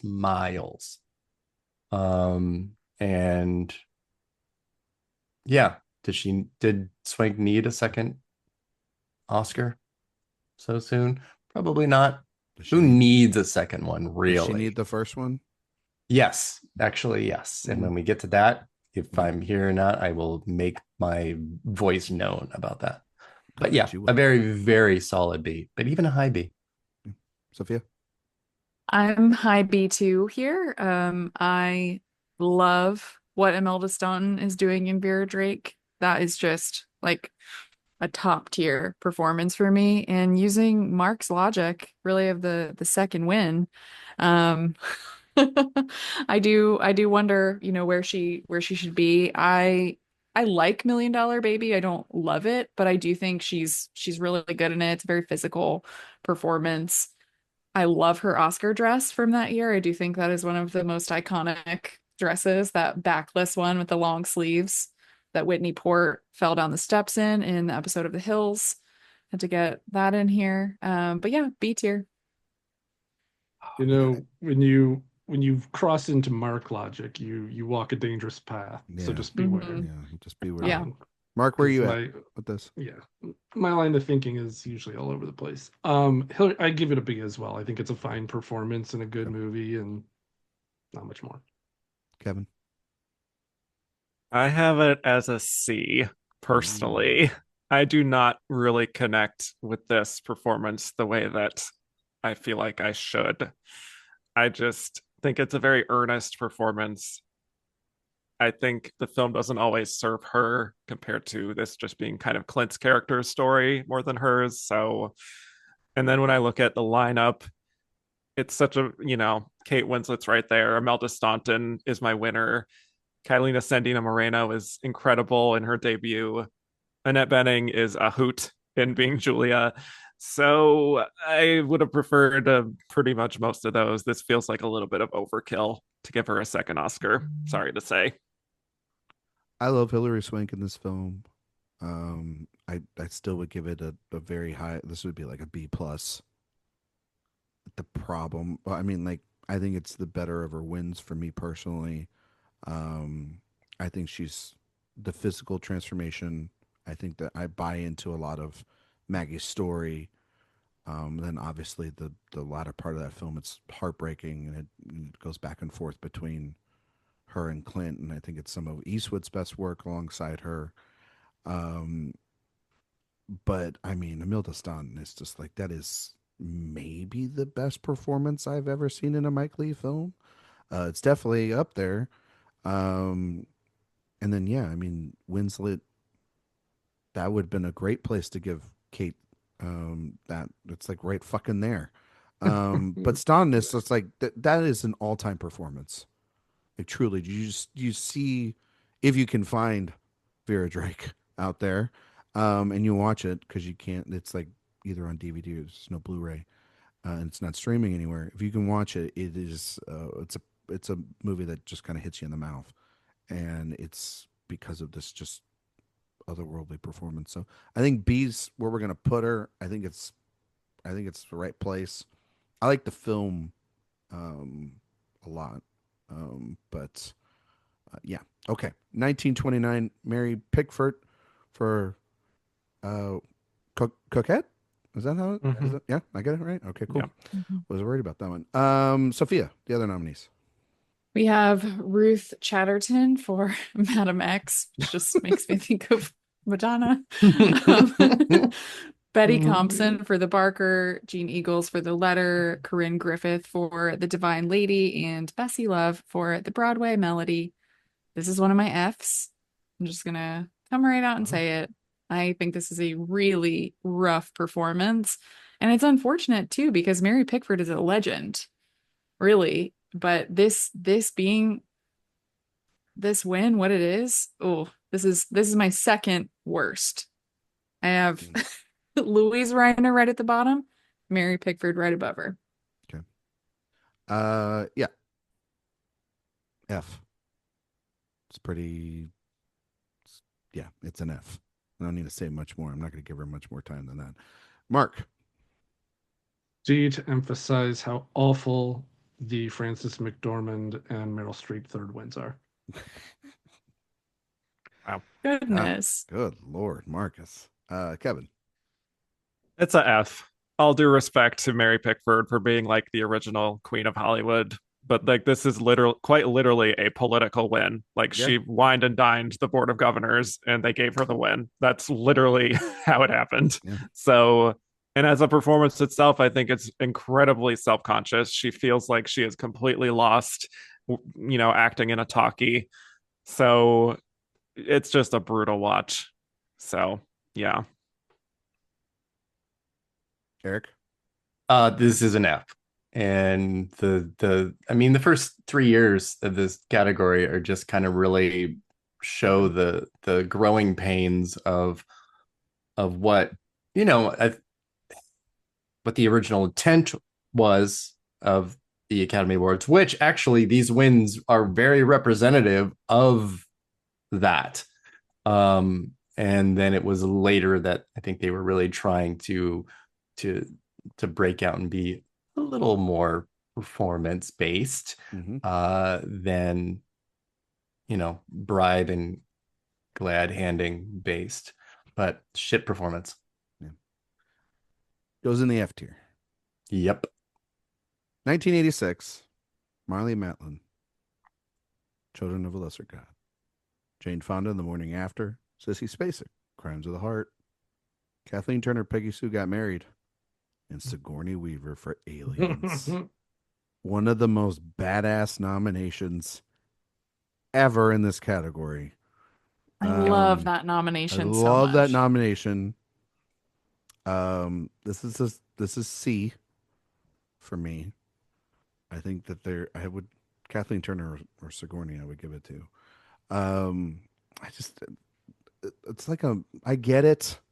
The movie, I understand the performance, how important it is, and everything. The movie is a bit of a chore to get through for me personally, and I never go back to it. I never go back to this thing. I am happy that she has this Oscar. I am. I'm not happy about the whole Coda thing still, but that's another thing for another time. But truly, I would give it. I mean, she'd probably be like. Even like Sissy in Crimes of the Heart. Yeah, she's lower, so it's kind of man. I don't hate it though, so it's C. Mark. Sigourney Weaver's nomination is so cool that if she were to win, she would have been one of my S's without question. Oh, easily. Yeah, we'd probably be like, "What are we talking about here?" And then, right. So Matlin is a B for me. Okay. Kevin. She is a C for me. I think as a debut performance, it's very good. She has a great screen presence. The movie does drive me crazy, kind of to Ryan's point. It's very difficult to get through at times because William Hurt is just translating everything she's communicating only for the audience's benefit, not even like within the truth of the movie. So it's really tough. So yeah, nice ingenue win. I do think Kathleen Turner or Sigourney Weaver are much higher for me than she is. Erik. 100% echo every single word Kevin just said. C, and for all of those exact reasons. Yeah. And Sophia.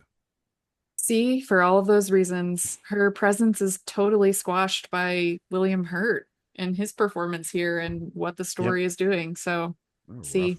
rough performance. You know what's funny is I thought I would be the low person on that one with a B, and I was the high. So she's in the C campaign. All right. Yeah. 1992. You're too woke for us, Mark. 1992. Emma Thompson. Jesus. Howard's End. Mark. We have Catherine Deneuve for Indochine. Indochine. Okay, my bad. Mm-hmm. Mary McDonnell, Passion Fish. Michelle Pfeiffer, Love Field. Susan Sarandon for Lorenzo's Oil. And then Emma won for Howard's End. Yeah. I have it as a B. I think it's a good. It's hard to. I can't go lower than that on Thompson. I'm curious where you guys have her. I don't really have much to say on that one. Kevin? I have her at an A, actually. Yeah. I think this is probably one of the more subtle wins in this category because she doesn't get those big classic showboaty moments. But it's just a really great, complex character with a lot of like internal struggle and just kind of trying to figure out what she wants in her life. And I don't think we get those kinds of wins enough. It's why I respond to, some modern day performances like Renata Reinspa in The Worst Person in the World, or like Alana Haim in Licorice Pizza, that sort of thing. Just like these kind of character studies of women just trying to figure things out and figure out their place in the world. That's what this performance represents for me too. So lovely, lovely performance. Erik? This is an A teetering on S, but it's a very, very high A for me. Even though she benefits heavily from being so far ahead of this pack and this lineup, does she ever. Which is pretty weak, really, outside of Mary McDonnell. I don't even want to talk about Michelle Pfeiffer here. As much as I love her, then don't. Absolutely just ridiculous. And it's funny because some days I almost like her more in The Remains of the Day than I do in Howard's End. But this came first, and beautiful, subtle. I really miss, honestly, this era, the 80s, 90s Merchant Ivory coffee table book movies. These were my bread and butter.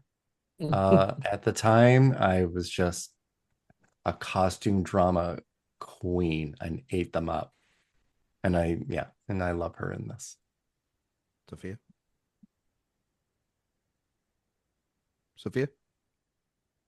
I'm still a costume drama queen and love Merchant Ivory films. I love Howard's End and this win for Emma Thompson. So I would put her in A. I really like the performance and just love that she won for this too. It just feels like, I don't know, the right time to give her a Best Actress Oscar too. I miss the Merchant Ivory days. Those were just like, I know our friend Nick Rockraft probably doesn't because of the period films that they were.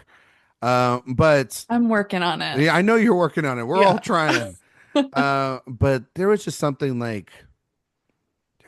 really, they were really simple in the structure, but then they had, like, to Kevin, your point, they had so many wonderful ideas under the surface that you could kind of just come back to over and over again. And it were great films for people to be able to just showcase their great talents. And in this case for Thompson, who's just incredible. So, I would give her an A. I think she'd be in the A tier. And I think that's where she's going to go.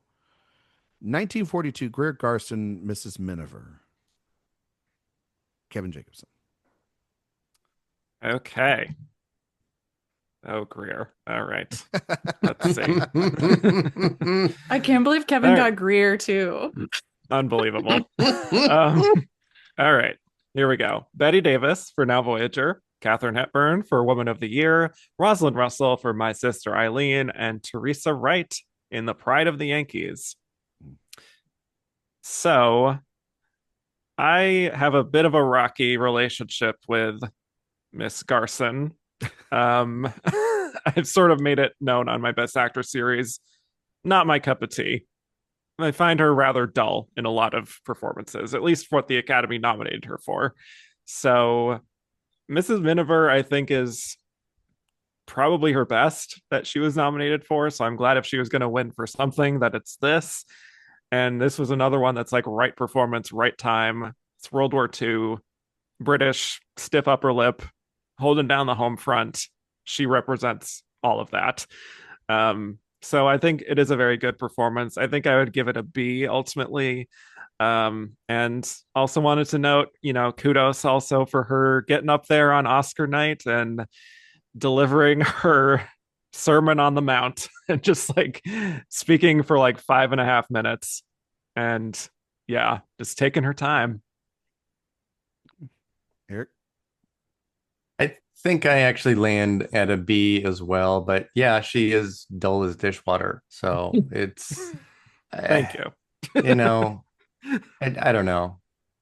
It's a cool lineup though. Yeah, it is. Sophia?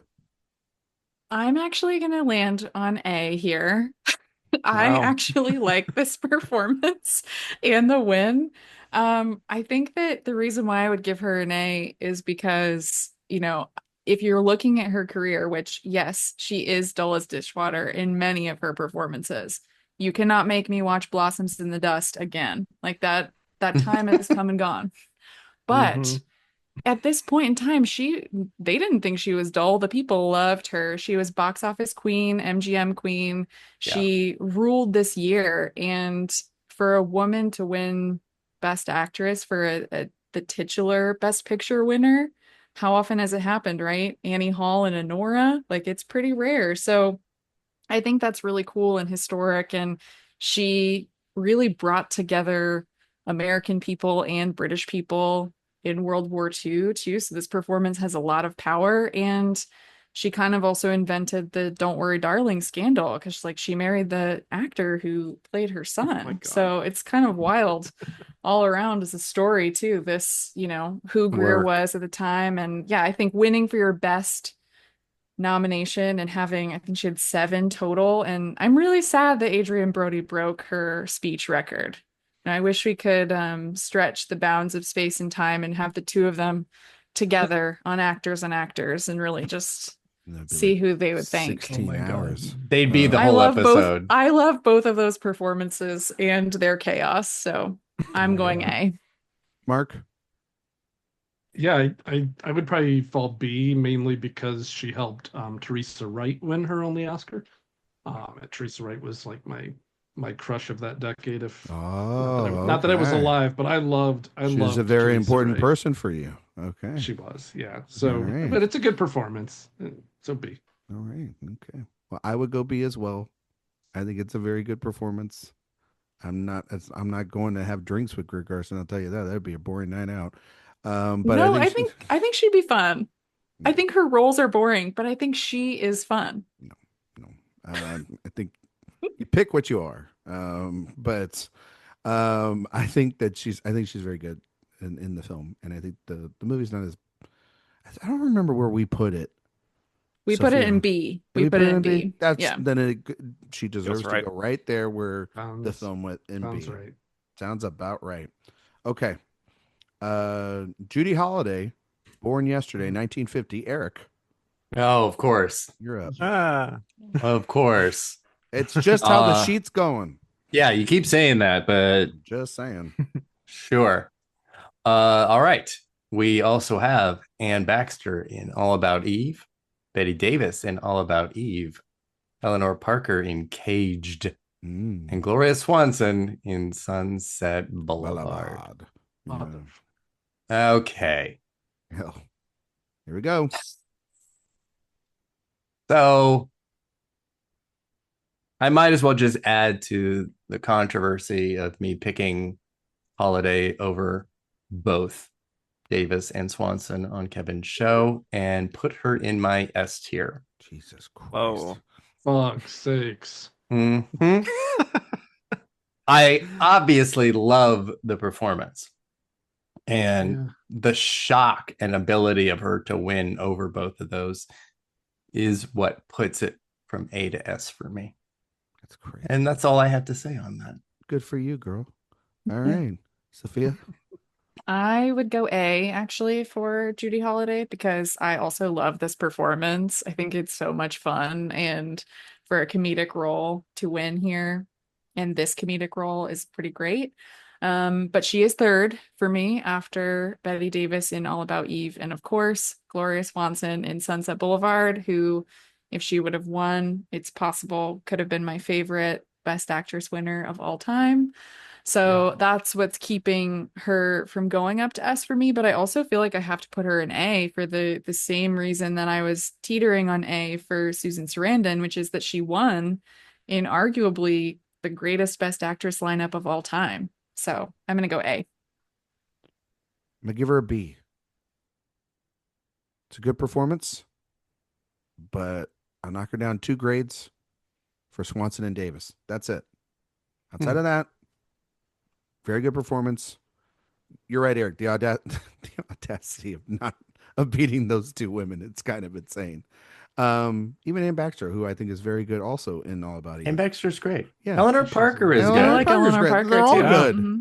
But she's as best as you could. She is the best you could possibly be in a movie like that. Yeah, absolutely. But like, it goes with the logic. You can't be in the S tier if I think something else is better than you, and then if it's 2, then it's like, well, I'm going to knock you a little bit. But it's a very solid high B.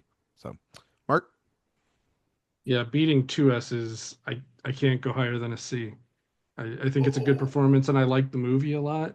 But Swanson and Davis would both be in my top like 6 or 7 winners if they were to win.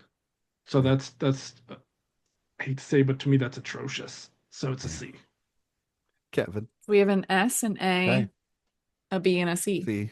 Holy shit. Just need a D or an F from Kevin, and we're this is the widest I think of anything that we've done. Yeah. Well, I would give her an A personally. Okay. All right. I think just because there's others in the lineup that I would prefer, like Swanson and Davis, both would be S tier, does not make Judy Holliday below an A for me. I think they're all phenomenal. Some of the best performances of their decade. She is a riot. Her voice is iconic. It's just such a fun win, and I think it really paved the future of like performances that we love in the future, like Marissa Tomei and My Cousin Vinny, or some of Marilyn Monroe's, her comedic performances. Like, I think it's a really fun win. So, okay, well, I think it kind of. I don't know what that averages out to. Well, an S and a C, that's like a kind of like a B plus. There's 2 A's and S, whatever B and a C. Mark said, and and a B. It's kind of like a B, high B, low A situation. Yeah. I feel like it's a low A. I feel like it should be a low A given the category and the difficulty. If you want to assign like numbers and stuff to it, I think we get. Yeah. Yep. All right. I got us there. Don't worry. We're good. All right. 1971, Jane Fonda, Clute. Sophia, other nominees. I think you should do this one, Ryan, since it was your show for Kevin. Okay. I'll do the next one. Oh, I know what she did there. Throwing the rotation off. Threw the rotation off so she could get the big one. I see what you did there. Okay. All right. Julie Christie, McCabe and Miss Miller, Glenda Jackson, Sunday Bloody Sunday, Vanessa Redgrave, Mary Queen of Scots, and Janet Sussman and Nicholas and Alexandra. Truly the worst movie I think I've had to watch for Kevin's podcast. And that's not to say that I didn't appreciate it, Kevin, all 3.5 hours of that film. Appreciate your efforts. Yes. It's what we do sometimes, right? Man, this is tough because is it? It is because I give her like it should be. Give her an A. Because I wouldn't give her the win. Oh my God. I give it to Julie Christie for McCabe and Miss Miller. Oh my goodness. And so, but I think if we put her in S, I wouldn't have a problem with it because I think it's a phenomenal performance and Jane's best of her wins and of her nominations, just period, and of her career. So, yeah. A. Solid A. Sophia. Jane Fonda is one of my heroes, one of my role models, icons, etc. And Clute is an S tier win and performance. I love what she is doing here. And the fact that she won for this performance, I feel like it's just so rich and layered, so emotional. The work that she's doing opposite Donald Sutherland here, I think, is just brilliant. It's one of my favorite wins of the 70s and just in the history of the category period. So I would go S. Erik? S. Okay. Like this is like maybe top 5 of all time. So S. Okay. Mark? She was one of the just barely missed my S. I'd give her an A, but totally understand the S if we go that way. Okay. Kevin? Well, I am going to make it that third S. All right. Yeah, I think it deserves to be considered much more in the pantheon of the greatest Best Actress wins of all time than it does. Great character study. All her therapy scenes are incredible, riveting, and her speech, brief as it is also very iconic. It is, and it's maybe one of the most talked about in terms of leading up to that night. And Kevin and I on that episode, we broke down sort of the behind the scenes and the history, and her father kind of begging her not to go political so that it didn't ruin her career. And I mean, it never stopped her before and after that sense. She's an icon. But it was just like sort of like up to that night when you read the history, it's like bottling up and building up, and it's so tense, and you could just feel what's going on for her and on her shoulders, and it sort of weirdly ties back into her character. So it's a phenomenal performance. It's in the S tier. All right, Sophia. 1968. Katharine Hepburn in The Lion and the Winner, and Barbara Streisand for Funny Girl. It's a tie. It's a tie. One of the only times in history we ever get ties. And we get it in this big, giant fucking category. The other 3 nominees were, Sophia. Patricia Neal for The Subject Was Roses, Vanessa Redgrave for Isadora, and Joanne Woodward for Rachel. So we'll split these and decide separately. Yeah. Do them at the same, or do them at the same time, however you want to do them. I'll start with Katharine Hepburn. This is one of the easier S tier performances for me and wins. I love how snarky and bitchy this movie is, and her performance is just wonderful in it. And it will, I mean, ever since I watched it, I think it just instantly became one of my favorite performances from her and one of my favorite wins. So I would go S tier for her there. And Barbara? Barbara, what did I put for Barbara? I would give her an A. Yeah. I really like her performance, and I like that there was a tie and that it was really kind of her breakout role, and I don't think anyone has improved upon that role since. Nope, not even the slightest bit. I'm with you, Sophia. An S for Hepburn. It's her most iconic, greatest performance, period, end of story. It's phenomenal. And Barbara's incredible and Funny Girl. I would give her an A, only because the S winner for that year is also in there. If you want to put them both in S, we can have that discussion, but I think that there should have only been one winner that year, in my opinion, and it was Katharine Hepburn. Mark Johnson. There's an echo in here because I'm the same exact. S for Hepburn, her best performance, and A for Barbara. Kevin Jacobsen. I am doing S for both, very confidently. All right. There you go. Yes. I think Katharine is just at her absolute best, and just the scene where she talks about hanging jewelry from her nipples to shock the children is always emblazoned in my mind. And spoken from Barbara, experience? Yes. Okay. Yes. Barbara, I think the best film debut of all time, tour de force performance, the best musical performance in this category in its history. I just love it. I love it so much. It's so rewatchable for me, that performance. Miss Erik.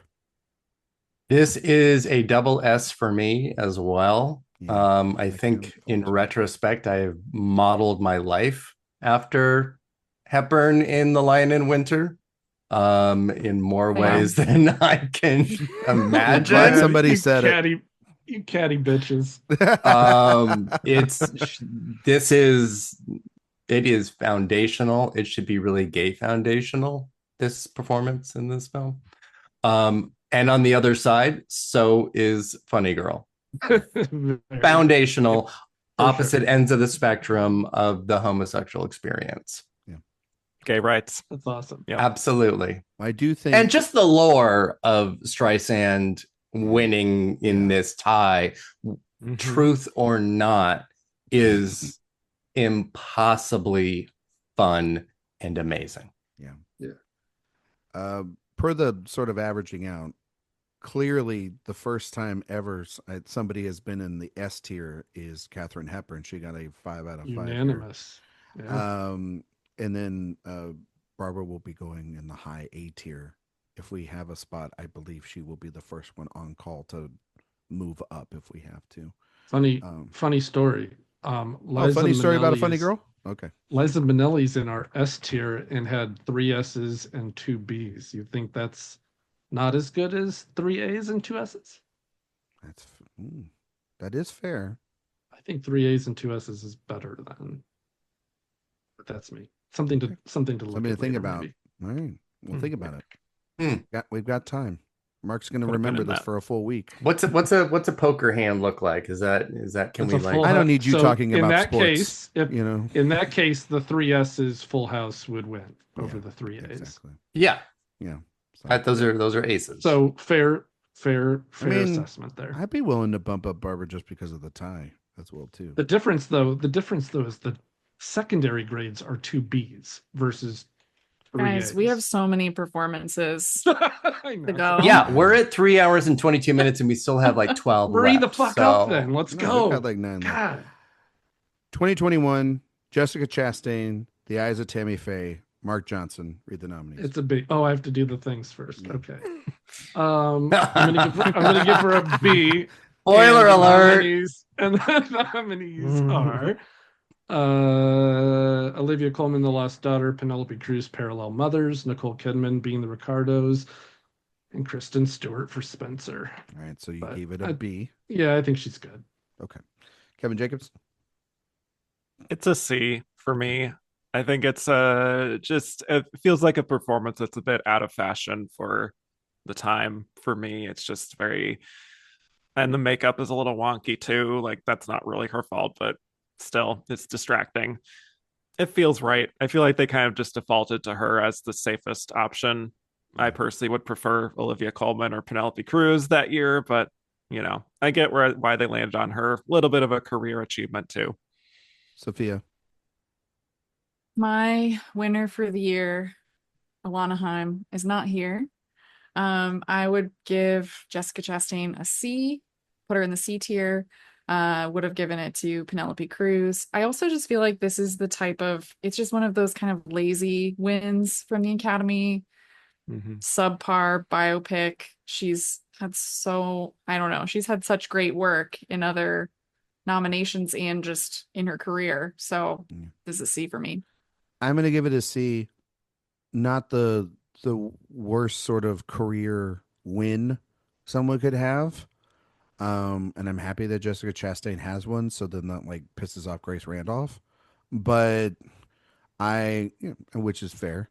But I also, she's like 3rd or 4th in the lineup, and it's a pretty like the fact the movie like tanked and got like dumped in like the early part of the year, and then it kind of came back around, and then she won SAG, and then it was kind of all over after that. Just very funny. But I feel bad for her because obviously the slap sort of undercut her speech and her moment on that night and everything. And but I saved the best for last because Erik, clearly you think that there's one performance in here that is the performance of a generation, one of the greatest performances of all time. And so I got to get your opinion on where you would then rank Jessica Chastain in this tier list.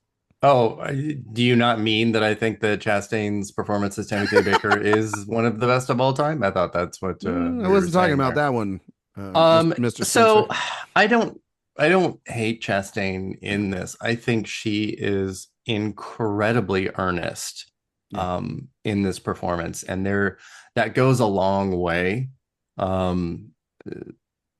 But it is also so emblematic of what was happening and what is still happening now, and that is this connection to lead performances and makeup, and the physical transformation as being the overriding factor of a performance. But I do like her. I don't really understand the argument that it's a career performance. She really only broke through like 10 years before that. So I don't think that's how I would really quantify this win. I think the win is actually baffling when you have Coleman and Cruz, and yes, Stewart, one of the greatest performances of all time here. But there is something weirdly, it's almost like those three performances don't exist. And the Academy looked at Chastain and Kidman in one of the worst performances and nominations of all time, playing an icon, and also in a bizarre level of makeup. And kind of looked at that and went, oh, okay, we're really choosing one over the other here of ridiculousness. And opted for Chastain. Yeah, it's a C, but it feels like, with the logic I've used before, that it should be in the FD territory, because I think Coleman is phenomenal here. I think Cruz is phenomenal here. And then obviously what I think about Stewart is in print. So it's in the C tier. We'll move along. 1938 Betty Davis Jezebel. Kevin Jacobsen, please read the other nominees. I think you skipped one. Did I? Yeah. Oh, I'm sorry. Loretta Young, The Farmer's Daughter, 1947. Unacceptable. I mean, did you really though? Did I really though? That's fair. That's fair. You want to move this along real quickly? What are the nominees for 1947 then, Kevin? Joan Crawford, Possessed. Susan Hayward, Smash Up, The Story of a Woman. Dorothy McGuire, Gentleman's Agreement, and Rosalind Russell, Morning Becomes Electra. That is a lot of great worst movie names. of all time. It's such a Paloma Diamond list. Yes, it really, really is. Susan Hayward is the Paloma Diamond of the 40s. So yeah, this is fair, even though she actually ended up winning eventually. But regardless, Kevin, this is sadly a D for me. I think this is a very hokey performance. I think it was very goofy. She's doing an accent, feels cartoonish to me. I don't know. This year is just a weird one for me, honestly. I think I might weirdly vote for Joan Crawford in Possessed, which is just like such a fun, just very Joan Crawford performance, pulling a lot of faces there, but I love it. So, but Loretta Young I'd have nothing to say about this, really. I'm in the same boat as you, Kevin. I give it a D. Eric? Yeah, this is a D. I'm sorry, but you have Rosalind Russell and Joan Crawford, and obviously this is the precursor, for Hayward, to win later. But yeah, there's a nothing performance. Sophia? I would also go D here and would give it to Joan Crawford for Possessed. I actually really like that performance, and we'll never shy away from trying to give Joan Crawford an Oscar. Mark? More of them. Yes. D across the board, I think, right? D across the board. Wow. Right, there D's we go. have it. All the big D for Loretta. All right. No. What? Poor Loretta. Not Eric, the farmer's daughter. Eric, now 1938 Betty Davis Jezebel. Okay. All right. 1938 also brings us Faye Banter in White Banners, Wendy Hiller in Pygmalion, Norma Shearer again, Marie Antoinette, Margaret Sullivan in Three Comrades. Where do I have Davis? I think B-ish. Sounds so confident. Yeah, I'm not. It's not. I'm in C. It's really close to C. I'm not like super inspired. And I love Betty Davis, but it's just, it's sort of one of those things where you're like, I'm not gonna like. Again, it's like It's like if she hadn't won this, would she have actually been able to, win All About Eve instead? And who knows? But I do love listening to her on like Johnny Carson talking about how she deserved to win her third for that. So it almost makes it kind of fun. But yeah, it's like high C, low B. Okay. Mark? I was on the fence between B and A, honestly, because I love anything Betty Davis does. So I think B is fine. Okay. Sophia? I would also go B here. I think that it's interesting as a precursor, or really before Gone with the Wind, and how the whole story of that and how similar, and Betty Davis wanting to play Scarlett O'Hara instead of Vivian Leigh, I think is really, really interesting. And I do think it's a good performance from her. I might just be partial to the work of Betty Davis, though. So I put her in B. Kevin? I would say a B for me as well. Pretty much straight down the middle, Betty Davis type of performance. It's very, she's tempestuous. She's doing things her own way. That's the Betty Davis thing. I personally prefer, Now Voyager and All About Eve and Baby Jane, things that came later, but certainly better than her first win. So, okay, it's a B. It's gonna go in the B category. All right, Sophia. 2013, Cate Blanchett, Blue Jasmine. Yay. The other nominees. You skipped another one. I did. I gave it to her. Thank you. Thank you for I giving gave me it to her for that instead of that one. Yeah. So we're skipping the other one? No, I'm going to get to it. We'll go back to her. So our other nominees, we have Amy Adams for American Hustle, Sandra Bullock for Gravity, Judi Dench for Philomena, and Meryl Streep for August Osage County. Well, clearly you're going to put this in A because you love Meryl. In August Osage County, a movie that's like a 10 out of 10 masterpiece for you. Clearly. Eat the fish. Oh my God. Well, Kevin and I had a great conversation about that movie and this lineup. I am going, it's hard because I have so many S's. I'm trying to be rigorous, but I have to follow my heart, and I'm going S for Kate. This is one of my favorite performances of the 21st century. And I think what she does here is it's pretty phenomenal. It's just such an emotional performance. And when you think she's going off the rails, it's just never too far, actually. I think she's very measured, even in the most emotional scenes. And it's one of my favorite performances from a Woody Allen movie too, and I think he has some great performances from actresses across his filmography. So I would go S just for the sheer power of the performance and where it ranks really in the century so far for me. Yeah. Kate gets an S from me for this. This is just an undeniable performance.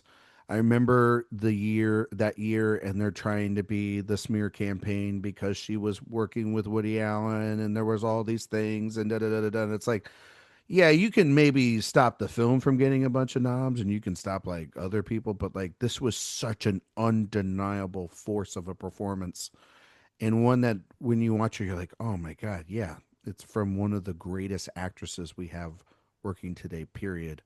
And kind of like untoppable work until a couple of years later. It's a phenomenal performance. It's one where it's like everybody else in that category is really, they're actually fighting for third place. They're not even fighting for second. That's how far away Kate is in that film, and she's phenomenal. So a clear S for me. Mark? Yeah, this is probably my favorite lead actress winner in like 40 years. But I just cut her from the S, so I'm glad that you guys are leaning that way. I have her A, but again, totally happy if she gets an S. Kevin? S. Okay. S. Yes. Iconic. Yes.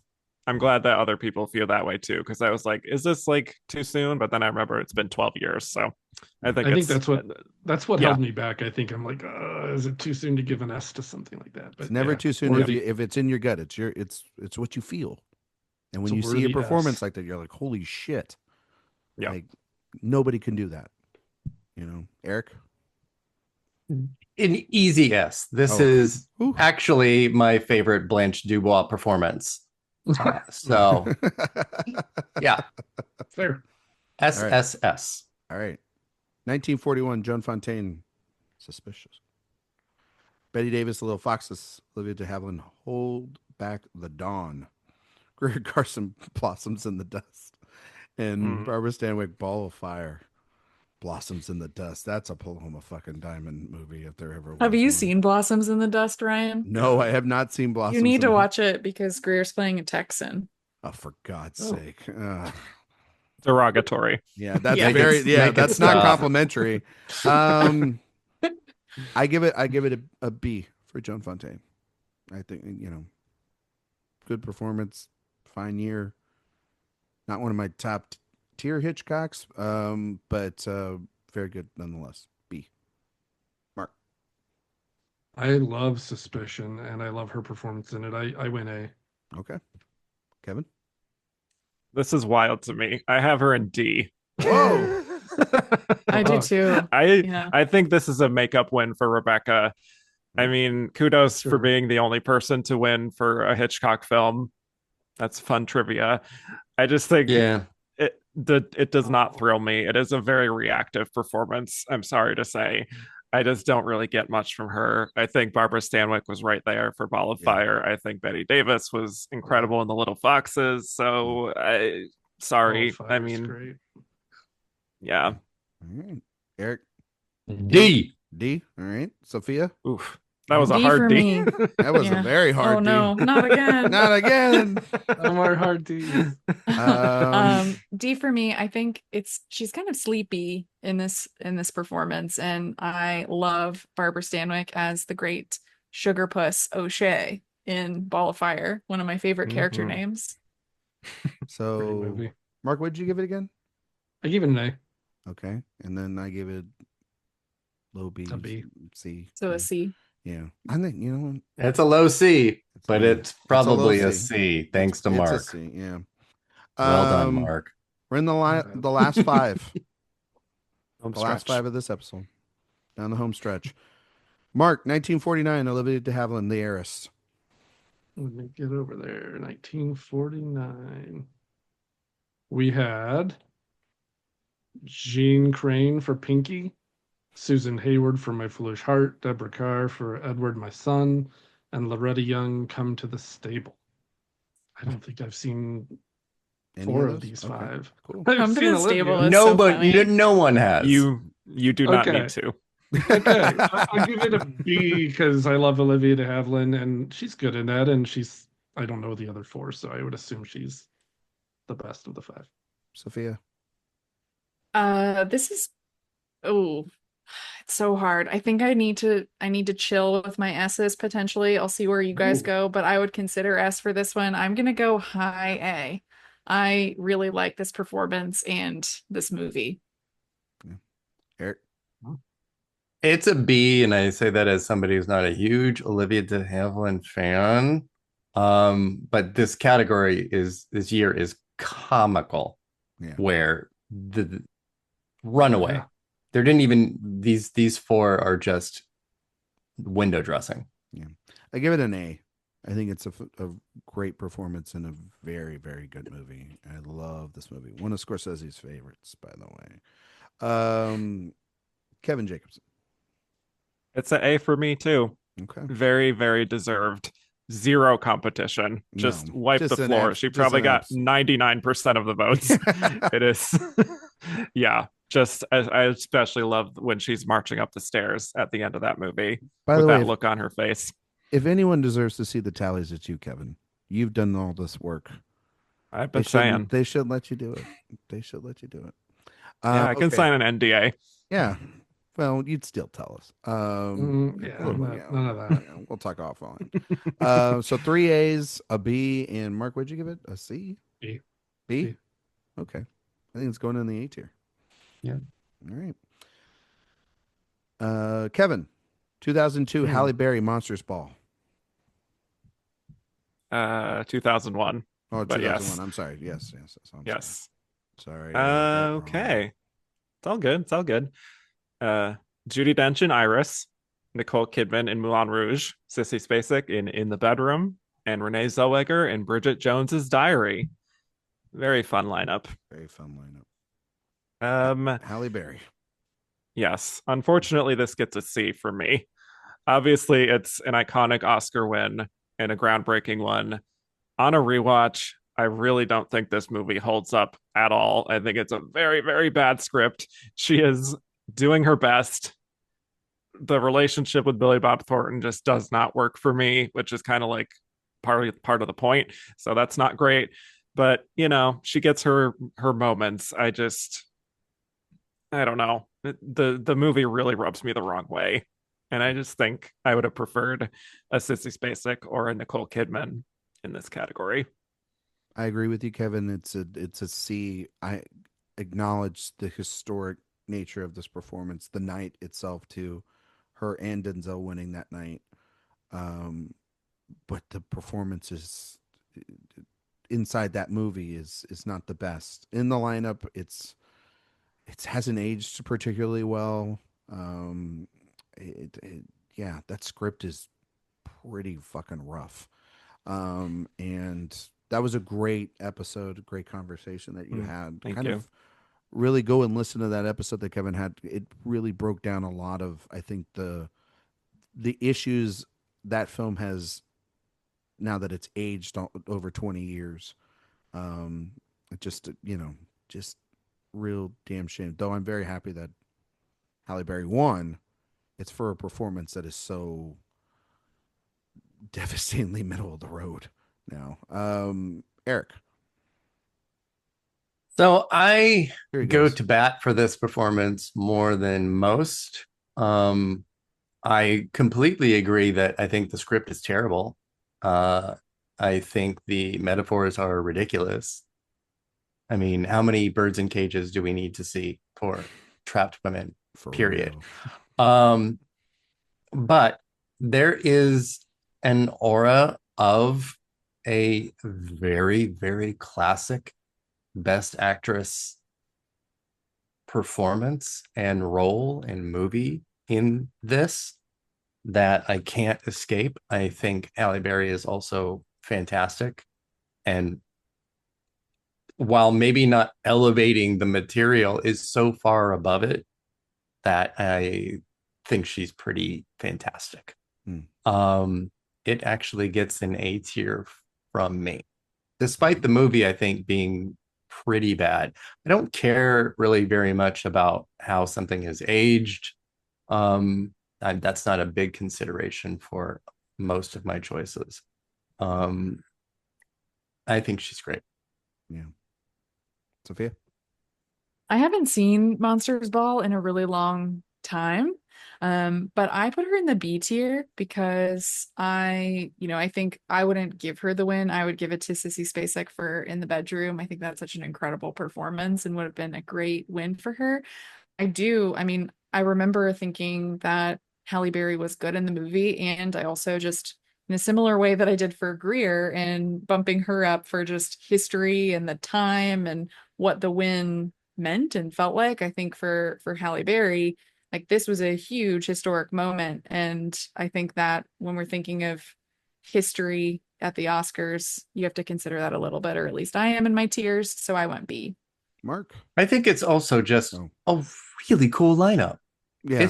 It's one of my favorites. Renee Zellweger being there for a romantic comedy too. It is, a musical, a family drama, a biopic. There's a rom-com. Yeah, a rom-com. There is everything here, and something for everybody. Honestly, any one of these would have been wonderful wins. Any of them.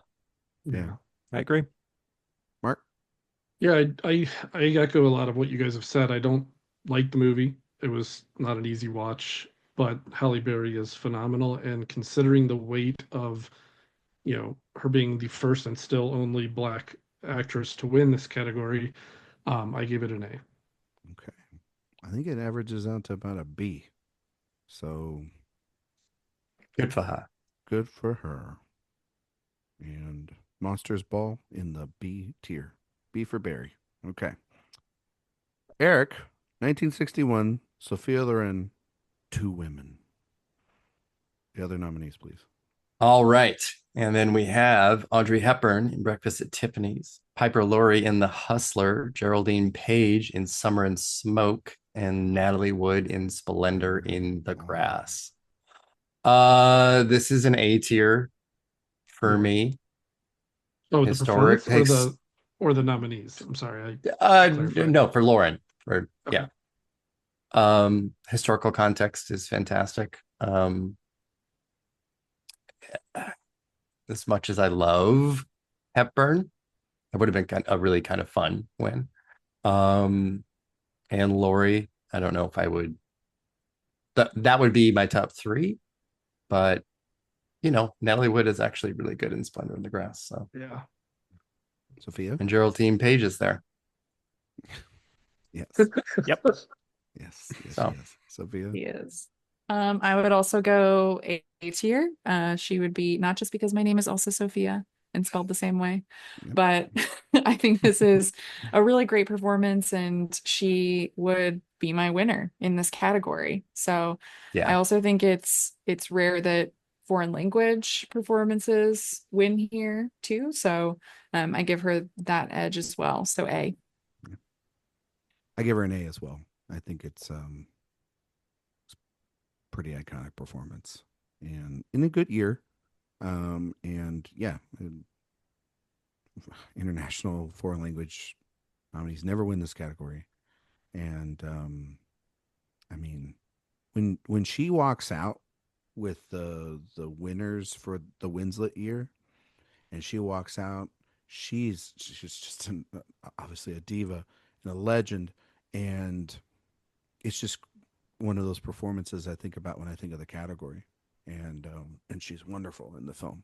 Truly wonderful performance. Kevin? A. A? Absolutely. A. Yeah. Right.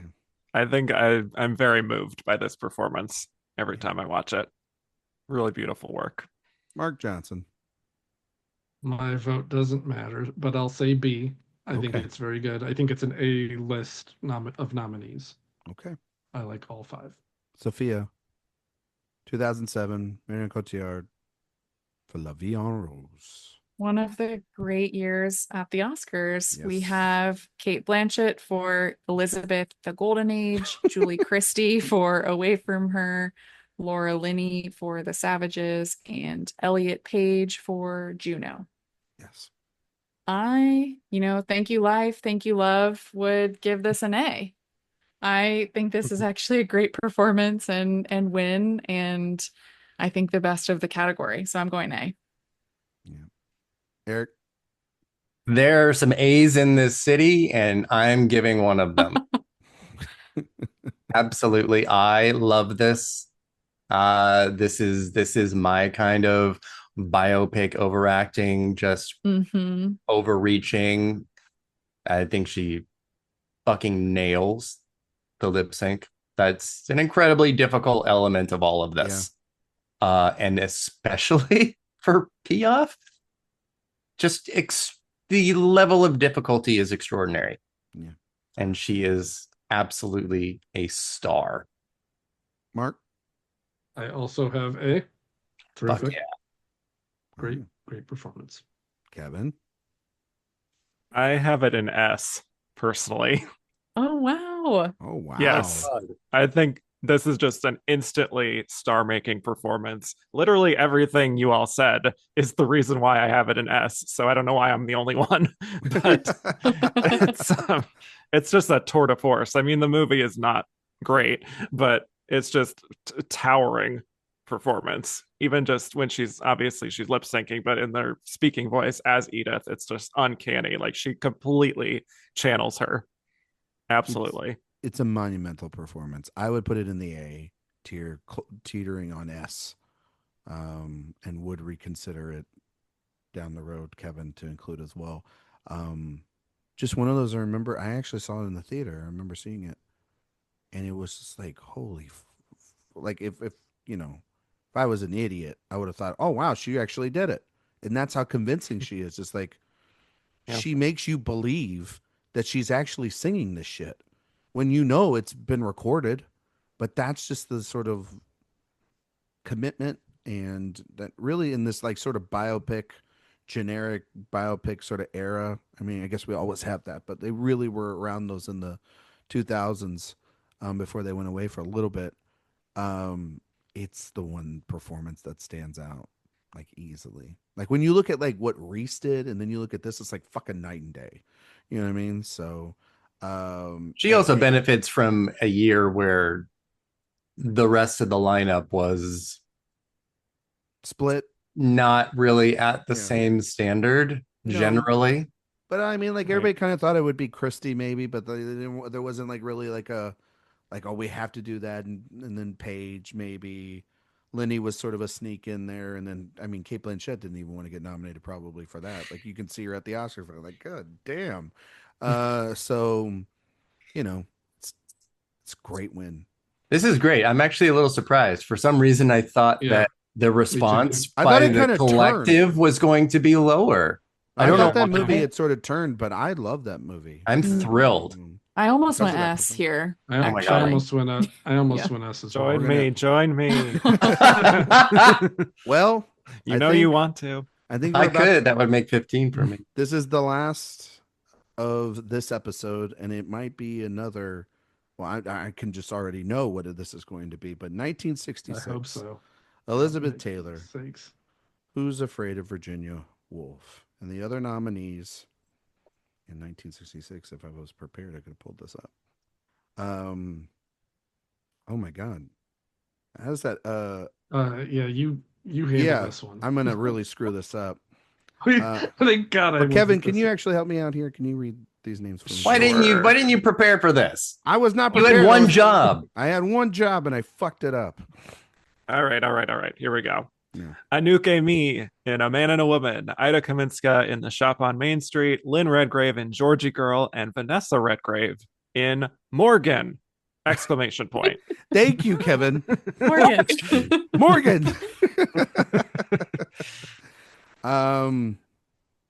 S. Like, what the fuck are we talking about? We are ending on a high. My favorite win of all time, the best win of all time. Period. End of discussion. Unanimous. My second favorite win of all time. We'll talk about my favorite one on the next episode for sure. Recently watched this For the Nickel series. Obviously, Jay and I had a great episode with the great Louis Vertel, talking about this movie. It is an all-time performance. So much of her personal stuff being brought into this. Nichols working with her and Burton, and again, the sort of thorny, prickly characters, Sophia, like we were talking about earlier, getting this, this platform to really shine. It is a four-hander that is absolutely insane. And for a debut film, it has no business being this incredible to get these kind of monstrous, towering performances. Impeccable work from Taylor.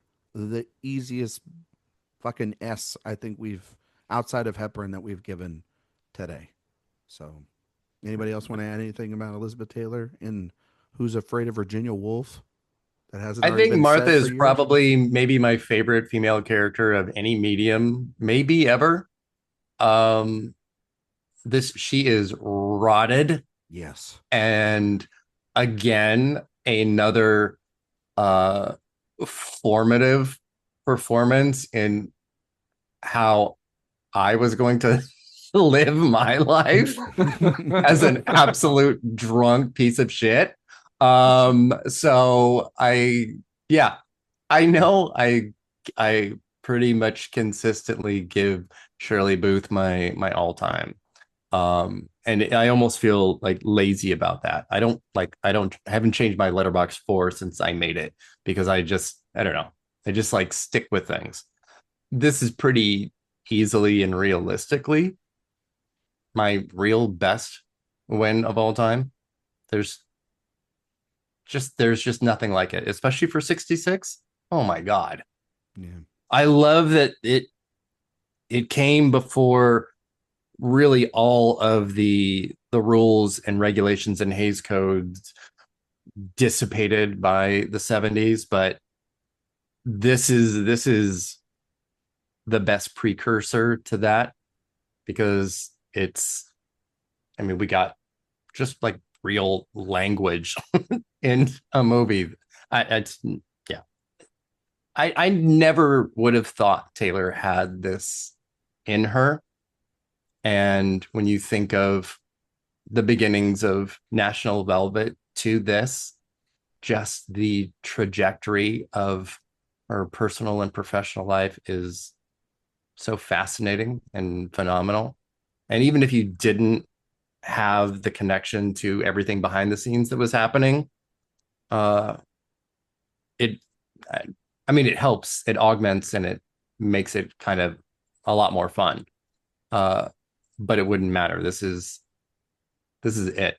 This is, if there was a tier above S, she would be in that tier. Yeah, she would be.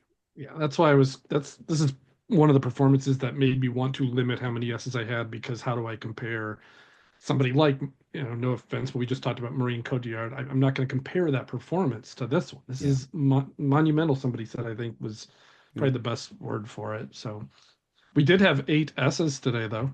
Yes. Mark, do you want to read them out? Good. Sure. Oh, I haven't talked about Elizabeth Taylor. Oh, sorry. Go ahead. Sorry. Yeah, no, we've run out of time. We can't do that today. I'm just kidding. Go ahead.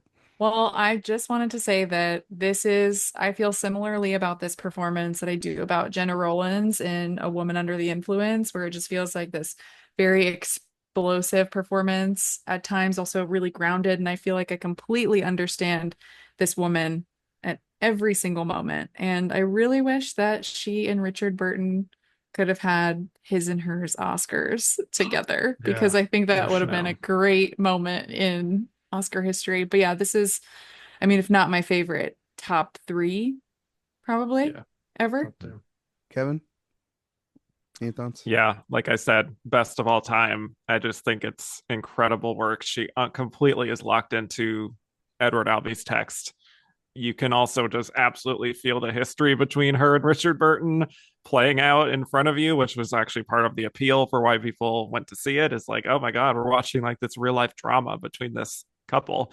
Vanity Free, so many lines etched in my brain. I am the Earth Mother and you're all flops. It's just an all-timer. But yeah, then by the end, the way it kind of all fades away and she's just kind of left in that place towards the end, it's really, really raw stuff and devastating. It's actressing at its finest. Absolutely. It's the end of this episode. We had 8 films that did get into the S tier, or 8 performances. Sorry, Vivian Leigh in Gone with the Wind, Shirley MacLaine in Terms of Endearment, Liza Minnelli in Cabaret, Maggie Smith, The Prime of Miss Jean Brodie, Katharine Hepburn, The Lion in the Winter, Cate Blanchett for Blue Jasmine, Jane Fonda for Clute, and Elizabeth Taylor in Who's Afraid of Virginia Woolf. That is going to do it for our part 1 here of our Best Actress tier ranking. We're halfway through it. We have technically sort of a little above, over half in the S tier needed, so we've done good. We have 49 more that we will talk about next week. Kevin Jacobsen, thank you for coming on and doing this, and we will see you back next week. Thank you. Obviously, buddy. Can you tell everybody in the meantime where they can find you and all your work on the internet? You can find me personally at Kevin_Jacobsen. Also Kevin Jacobsen on Blue Sky. And you can find much more Best Actress talk on And the Runner-Up Is, with quite a few people on this panel here. So for even more in-depth coverage of everything we talked about today, check that out. And also, I am starting up a new era for my podcasting, whatever, with The World According to Glenn, where I will be doing a full career retrospective on the career of Glenn Close, all the highs and the lows, and going film and TV and stage show by date, by, chronologically. So really, really looking forward to that. That is going to be a blast. I cannot wait for that. First episodes are coming soon, I believe. Yes, and June 4th is the premiere. June 4th. All right. So this week. Now that you've come through this first marathon of podcasting, you can hear Kevin later in the week with his first guest, and I cannot wait to hear that episode. Mark Johnson, where can we find you on the internet if we want to? You can, if you wanted to. I'm under Mark Likes Movies on Twitter X. Still debatable on that name. Yeah. I mean, I like them. I maybe don't love them the way that everyone else does. That's fair. Yeah. All right, buddy. Sophia? You can find me on Blue Sky at Sophia Sim, Letterboxd. I change my handle all the time, but I think I went back to Sophia Sim on that. So same handle. You can find my work at AwardsWatch. I have quite a few reviews, and if you like actresses, I just reviewed And Just Like That season 3, which is quite a journey. The ranking episode coming for that soon. Yes. Yeah, I'm gonna rank those episodes. But this was a lot of fun, and I really like all of our S winners. We're in a good spot. Mm-hmm. Erik Anderson, same drill. You can find me on Twitter at awards_watch and AwardsWatch everywhere else. And obviously awardswatch.com. This was long. Yeah. It is what it is. And only the halfway mark. So anyone that is here right now, you get a participant ribbon and a gold ticket, and you are S tier to me. Oh, well, there you go. That's right. You can find me on Twitter, Instagram, Letterboxd, Blue Sky, at Ryan McQuade 77. If you like all of our work here, obviously you can just be here at awardswatch.com. I have a ton of reviews that came from Cannes. Sophia does as well. Erik did. Ton of Cannes coverage if you wanted to go and look back at that. Emmy season's right around the corner, so we'll have more stuff coming up on the website at awardswatch.com. If you like podcasts, this is Director Watch Podcasts. This week, in our Peter Jackson movie series, we are talking about King Kong, and we have the great Sean Fennessy on with us this week to discuss that film. Looking forward to all you hearing that. It was a great record with Sean. iTunes, Spotify, 5-star reviews, greatly appreciate that. While you're on the website, when he decides to release it, please sign up for the newsletter. We'd love for you to sign up for the newsletter. We know if you sign up for the newsletter or not. Thank you so much for signing up for that, and we hope that that's the best place to get all of our news, reviews, podcasts, and interviews, and festival stuff, and anything that Erik's just got off the top of his head. He's gonna release it and put it in that newsletter. Next week we will be back for part 2 of this. So if you like this, guess what? There's another one coming. Thank you all so much for listening, and we will see you all next time.